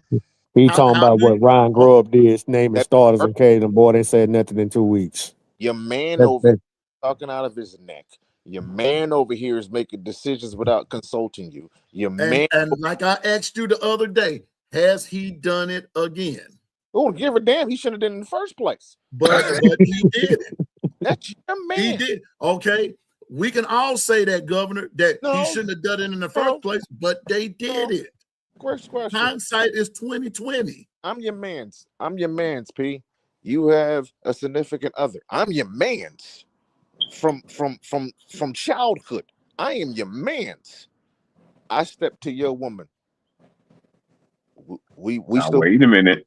Hold up. Whoa. Hold up. Buddy like that. Hold up. He actually went there. He didn't do it again because I corrected him. You still gonna have trust in me, bro? Because I shouldn't have did it first. Okay. Well, now here we go. Since you go there, I'm gonna go this way with it. Don't you ask God for forgiveness all the time? Okay, and don't he give you another chance? Good night. Yes or no? Life, but God gave me life. You did it. But does God give you another chance? Yes. All right, then why can't we extend the same grace to people? But that's not the question. The question is the question. That's always the question. No, it's not. That's not the question. What's the question then, Governor? You said he didn't say it no more. I said, where's your backbone? The question. Okay. You keep going back to the starter thing. Okay. Has Ryan Grubb said or alluded to it anymore? No, if you want that answer. No. Okay, and he has not. So how do you know Kalen DeBoer didn't have a spine and not say anything? People do stuff. People say stuff. Okay, Governor. Well, I think what Piano Man saying after Ryan Grower said that crap, maybe Kate and the boy probably chewed him out in the back end that we don't know about. Maybe Kate and the boy said, "What the hell you thinking, man? I did not name no starter. Why you went out there to the media and said that garbage? I did not say that. You went out there and just running your mouth and immediately thinking that somebody so and so, let's just say Jackson Lloyd, gonna be the starter. I did not say that, bro. You know better than that. Blah blah blah blah. Maybe he said that in the back end. I'm gonna say how Piano Man is saying to you right now.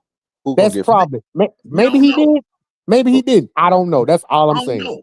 who gonna get fired first? Kalen Now, or Ryan Grubb? but now, Who's got Governor, I don't title? want you to Who's say that gonna again, sir. Who's gonna get fired first? Kalen DeBoer or Ryan Grubb? Because who's the head coach? Probably all of them. So now you done put my job in jeopardy because you wanted to jump out the goddamn window. But I don't even think it's like that. Why- I'm gonna why- say this, but Governor, all I'm saying is now I'm not saying that I agree with what happened, because it was wrong. However, it went down. I'm just not gonna get out there and say that Kalen DeBoer didn't handle it. Shoot, people do stuff all the time. Like what As the World said, look at Andy Reid. Andy Reid don't clown on the sideline. And look how many Super Bowls he's won. One. He's won one. Andy Reid, He's won He one. actually won. He won 2. he's won 2. Oh, and Nick Foles. I forgot about that. Okay.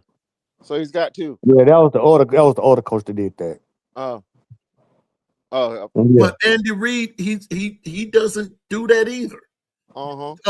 What's his name? Tony Dungy didn't do it. No. It- He got 1. You know, but it doesn't matter if they got none.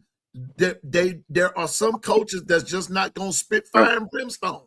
And 2, you also named Ding, those ding, coaches ding. that win back to back. You also named those coaches that didn't win until later in their damn career. But Andy it doesn't Reid took matter. him I forever to mean, win that Super Bowl. but it doesn't Throw matter. some fire in the chat. You just Run the likes up. It does not matter. That's just not their MO.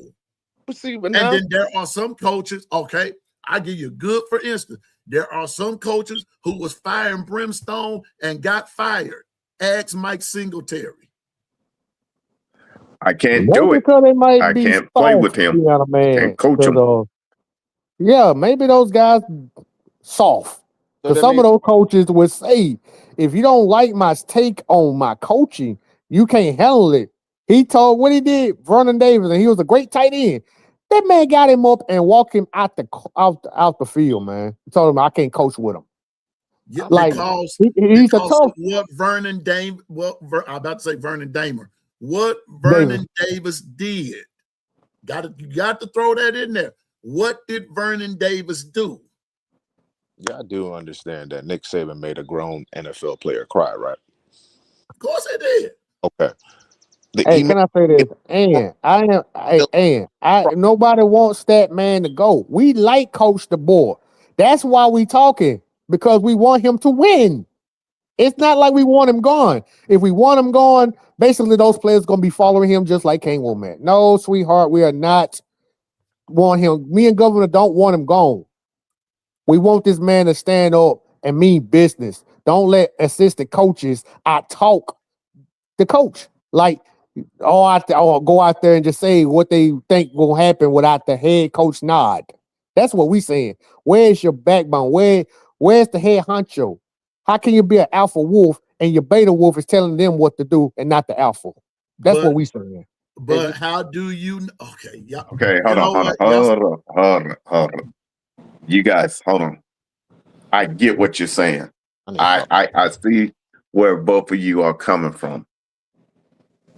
The key is we won't until we see the documentation on the field, because documentation beat conversation. But right now, the impression left was that someone spoke out of turn. We would agree to that, correct? Right. That's what we saying, Bishop. Yeah. No. I hold on now. Hold on. I get that. But what P is saying is that we don't know what's happening behind the scenes to correct that. That's all he's trying to say.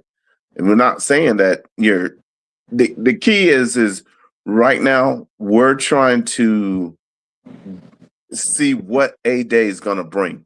What are you guys really looking for, and what can derive and make your in step to be in the playoffs? That's what we're trying to drive. Is that correct? Or am I missing the boat? Because I told you I'm watching 8 coaches. I told you I got 8 of them. First thing governor said, he said, "Ooh, that's a lot. I have a reason for watching them." To clean up the mess. One of them I didn't tell y'all about, Two, but I'll tell you trying to about clean that up the later. mess. Trying to clean up the mess. But I will say this: the attention to details starts with the head coach. For one thing, we need to make sure that if ever that happens again, where one of your staff gonna say something like that, first and foremost, that should have been ran through the board in the first place. So friends or no friends, when we're in this organization, I would hope that he has had that communication with Grubb, so that way that doesn't happen again. Because what it did, it set off a narrative that didn't need to happen, knowing good and well we were in shirts and shorts. We know for sure that certain players that left this squad didn't like their assistant coaches. It was a we I know where he's going. Why players left or was kicked out because they didn't have a good relationship with their assistant coach. And it was probably bingo. Say that it was, but I'm saying it's probably what's mentioned.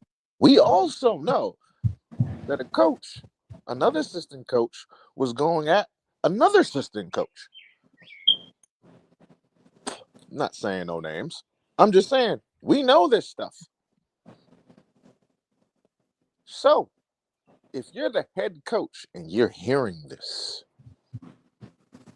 and you don't make a change, or it comes across that you're being favoritism to your buddies, don't your players gonna start to look at you sideways?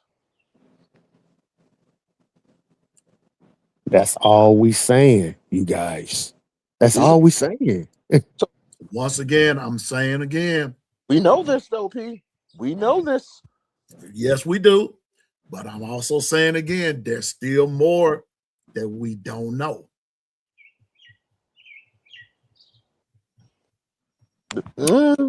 I hope so, Piano Man, for your sake. I really hope you're right.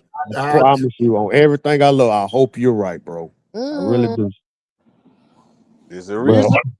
But it's just that little tingly feeling, man. I don't know, man. The reason why certain players got kicked out because they didn't have a good relationship with their assistant coaches. And I know for sure their head coach knew about it. I rest my case. This goes back when he first came, not just last year. We know this. Not saying he's a bad person.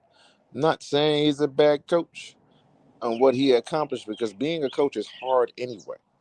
It's very hard. It's not something easy. You just can't just wake up and be like, I'm be the head coach of whatever. No, you got to do your due diligence. What I'm saying is, players might love Kalen DeBoer as a coach, if you want me to put that in there, and as a person. But for over here, they were running through the brick wall for that guy. You can feel it, you can see it, and we have seen it on this field. We see the difference between the defense comes on the field and when that offense comes on the field. Because last time I checked, Kellen DeBoer is an offensive guy. Why is your offense looking like this, bro? We've seen Stark get upset on the sideline. Going back to what I said, though. How We've do we know that they were not just on the sideline? They were just. We've seen Andy Reid get upset on the sideline. We've seen Andy Reid go at it with a player on a sideline. So don't tell me about, oh, he's not winning right now, or if God gave him second chances. We're not talking about that. We talking about the buddy system that's going on, which is making our team turn into a cancer. It starts with you. Since you are the head coach and that's your title, it starts with you, period. And then the discussion on that. Yeah. No, you're not going to win every single game. Governor, see, but you're still missing the point. Do we want you to win every single game? Hell yes. We've seen Brent Venables go at it with players and coaches on the sideline. Not everybody's the same, which is true, Double A. People are not going to respond the same way as you've seen before, which is true. Those are facts. But like I've always said, if you allow a person to keep stepping over a line of disrespect and then you finally want to correct them, they're going to look at you sideways because you allowed them to do it for so damn long. You ain't going to put your backbone into it. We ain't, and sweetheart, we are not saying that we don't That's trust really all. Kalen When you DeBoer. gonna put your backbone into it? Yeah, that's all we're saying. We like Coach DeBoer. The man I can can't coach. hear nothing. The man beat Georgia twice. The man can get the job done. We just got to get his other guys in line. I'm correcting. That's what Governor is saying. That's what I think. What I'm saying, because the leader got to say so. They say when or will. Was this gonna happen here or what's gonna happen there? Not going overstep. You overstep, we have a problem. Governor, can you hear me? Yeah. Twister, can you hear me? Yes, sir. I hear you real good. Okay, finish up, Governor, because you got cut off. Oh, I did? Damn. Uh-huh. I was saying basically, like I don't know if you heard this part, and we've seen Andy Reid go off and go back and forth with his players. We on the sideline. We've seen Brent Venables do it. We've seen Lane Kiffin do it. We've seen Stark do it. We've seen Dan Lanning do it. We've seen Kurt Cinetti do it in his career. Not saying that Kalen DeBoer has to act like those players. No, everybody's different. I understand that aspect. But if you allow somebody to keep stepping over a line, as your parents would say, there's a line, there's an invisible line of respect and disrespect, and you keep teeter-tottering over that line. If I don't say nothing to correct it, and then when I finally do, now you're looking at me like, I mean, you allowed me to get away with it for so long.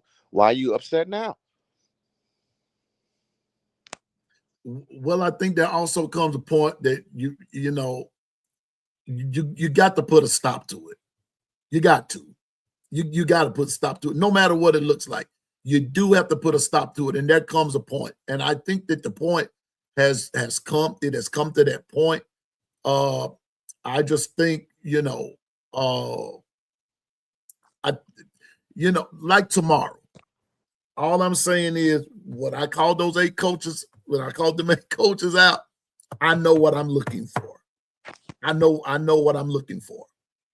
To answer your question, Carla, I don't think that the team is falling apart. A lot of people said that when Saban left. They said that Bama was falling, but shucks, some of them was saying that while Saban was there, that Alabama was falling apart. But they say that about everybody. Shucks, they'll say it about you and I, that Saban is that Alabama's falling apart, or you're falling apart, or I'm falling apart. Everybody's falling apart, but them, But I'm going back to what I said. I'm standing on business. What I said about those 8 coaches. I'm going back to what I said in the beginning. When Governor addressed the fact, where my part notes. When Governor addressed the fact, and he told me what he wanted, what he asked of me to do. And Governor, I'm going to do just that. What you asked me to do, and that's, I said, yeah, I know, I got you. You got me? What you asked me to do, I'm going to do just that. And to me, Governor, that's part of that pulse you're talking about. because guess what? The team extends into the fan base. And so, but I'm gonna ask the questions and this, that, and the third. I'm gonna clear some I'm gonna clear some room up on my phone. So we're gonna do this, what you asked for, but I'm gonna be checking for the pulse.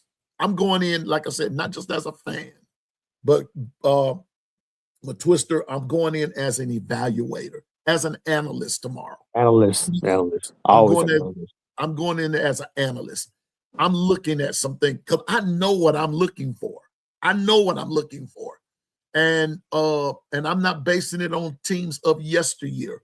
I'm basing it on what some things are happening today. Because I'm going to end with this. Yesterday I was listening to Ryan Fowler, and it tripped me out.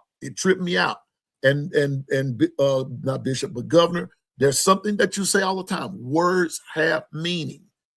Words are taken in and out of context each and every day. Twister, you say it too. Words have meaning. You watch what you say. Be careful in what you say. Okay, yesterday I thought about you, Governor, listening to Ryan Fowler. There was this handicapper on there, because he has them on there every week. This handicapper made a statement, and I'm done when I say this. Here we go. He said, everybody is going to have to be or get used to the fact in saying that Vanderbilt is good, is a good team now. What am I saying? Football landscape has changed. Indiana showed us that. Nobody was talking about Indiana the last 10 years. Nobody. But just like with Vanderbilt. Now, the question with Vanderbilt is going to be, was it more Paville mania, or is this going to be a Clark Lee thing that he's built a good team? Time will tell. It's going to be the same thing with Bama. Was it a Nick Saban thing, or will Kalen DeBoer turn the corner?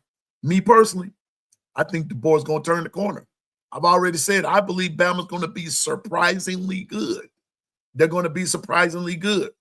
Just being honest with you, because the landscape over the last 10 years, Governor, Twister, Bishop, Coach Carl, everybody, it has of college football, it has changed, and teams have gotten progressively better. Well, it's time for Bama to make that stand again. And I think that what has to happen is, regardless of what we feel about a coaching staff or this, that, and the third, the bottom line going to be, as far as I'm concerned, this present coaching staff, will they make changes? Have they made them? Are they continuing to make them? The other part of the question is, and Twister hit the nail on the head in his statement at the first of the show, the development going into the summer. What will that even look like? What will that look like? So there's going to be a lot of unanswered questions, a lot of questions that are still unanswered. But I think we're just going to have faith. We're just going to have to wait it out and see. And then come September the 5th, I plan on being at that game too, Governor. Come September the 5th, first ball game, some questions in game one will be answered, but there'll be some things that will be answered as the season progresses. But all I ask for is, if there are issues in week one and they need to be cleared up, don't wait till week 12 to address it. All I'm saying is, we're going into week 2 and we get ready to go into play Kentucky. The Lord willing and the creek don't rise. We get ready to go into Kentucky. Will those problems be addressed? That's all I'm saying. And so here at A-Day tomorrow, some questions going to be answered. There might be a little vanilla, and I expect that. But I expect to see some fire. I still expect to see some fire. Heard yesterday got a little scrappy out there yesterday. That's what I want to hear. I want to hear that it got scrappy. I do. I want to hear that. Now, I don't want to hear people getting hurt and stuff like that. No. And Governor and Twister, maybe that's what all that fighting I saw in the dream last night was that I saw. But someone did say yesterday that in yesterday's practice, it got a little scrappy out there. So, but guess what?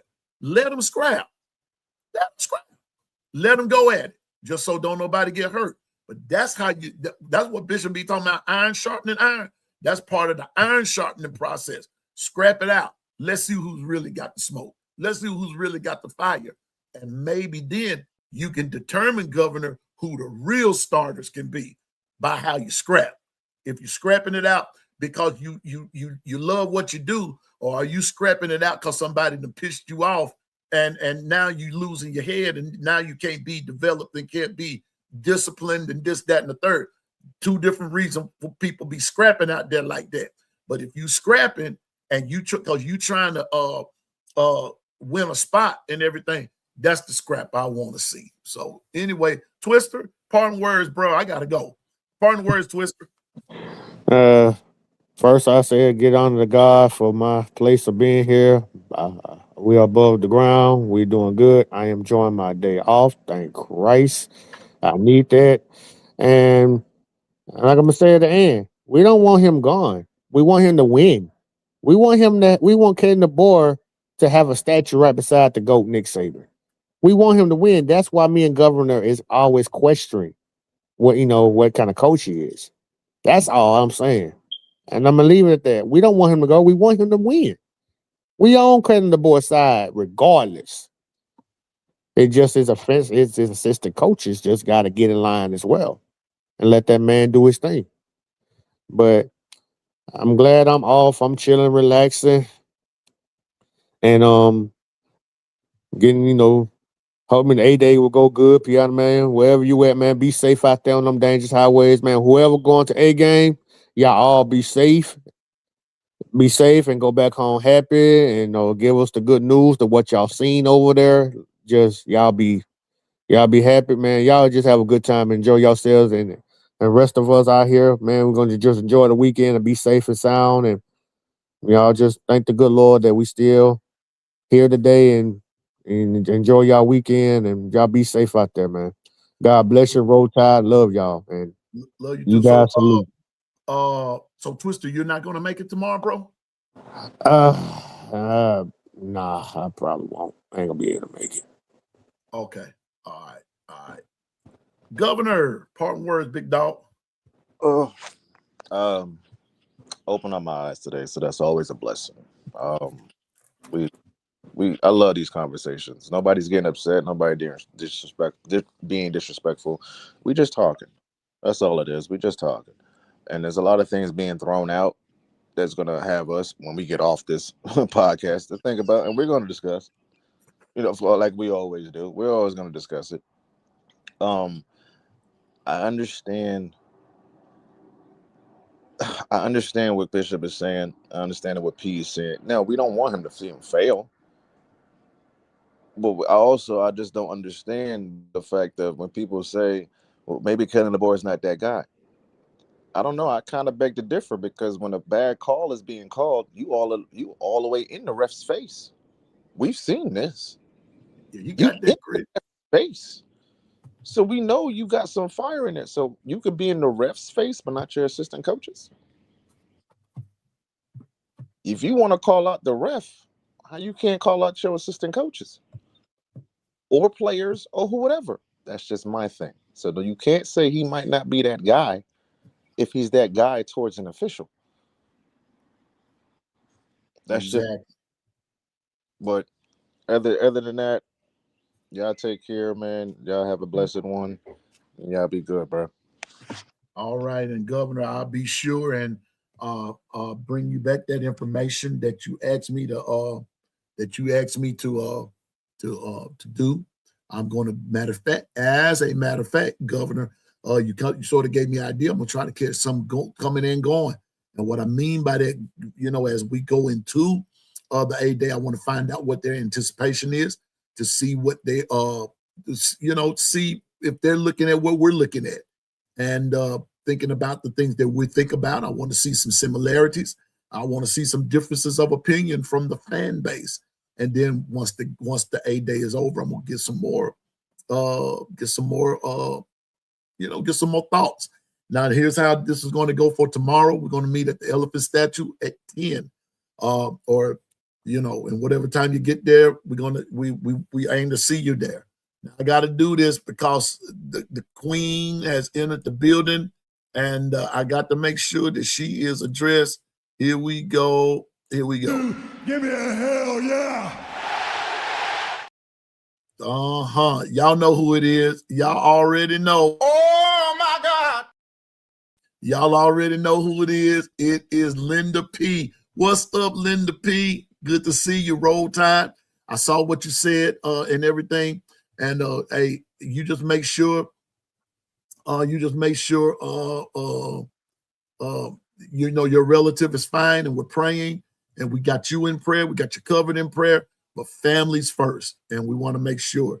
And so be sure and tell I think you said your sister-in-law, be sure and tell her that we over here at the Long Run, we're praying for her, and we're praying with her, praying with you and your family. We got you in prayer. And if you need us, you know where to find us. And we're going to miss you tomorrow. But for those of you that's coming to A-Day, that's where we're going to be. And let's have a good time. And let's see what we can see. So, and then we're going to, don't forget the Discord. Hey, come on over. Let's make it work and everything. Now, one last thing. Please hit the like button. I was on a show this morning, Governor and Twister. 15 people and 5 likes. That should not be. No. That should not be. So we had some people that's not cool. And so I just ask you to just hit the like button. And, not only for me, but for everybody that you frequent, hit that like button. That's what keeps all of us afloat, your likes. So with that being said, that's our show for today. And we'll probably be back on here tomorrow. At some point or another, we're going to figure it out how to do this thing tomorrow. But have a great day, everybody. And remember, you can do all things through Christ to give you strength. Stay focused, drive, and go forward in the name of the Lord. Trust the Lord with all your heart. Lean not to your own understanding. Pray for one another. Love on one another. And remember, we just love our tide and we're passionate. And Governor said something. I'm going to say this in he was mild. That's really mild from him. He got to get to know you first before he becomes the real governor. You got to get to know you first. We get it all the time. But thank you, Governor, for all that you do, man. Thank you, Twister, for everything that you do. Could continue to be safe on that road, Twister. You, Bino, Dwight, Coach Carl, all Icebox. Yes, good to see you. Had a long talk with Icebox yesterday. And I just love chopping it up with everybody. So thank you for all you do to all the folks in the chat. Thank you for coming to all of the crews, especially the No Mercy crew, Stephen Hicks. There we go, Stephen Hicks. That is our ending point. That's when I know to end the show. Is when Stephen Hicks says the No Mercy's crew still wishes nothing but the absolute worst for everyone except Bama. That's when you know to end the show. So with that being said, everybody, like I said, I don't know everything. I just know what I'm talking about. So with that being said, the kitchen is closed. The gumbo chefs have left for the weekend. And the Lord willing and the creek don't rise. We'll see you right back here real soon. All right. Y'all have a great day. And for those of you that's coming to A-Day tomorrow, I hope to see you tomorrow at the elephant statues, 10 a.m. sharp. We'll see you then. Y'all have a great day. And I will see you all later, and roll tide.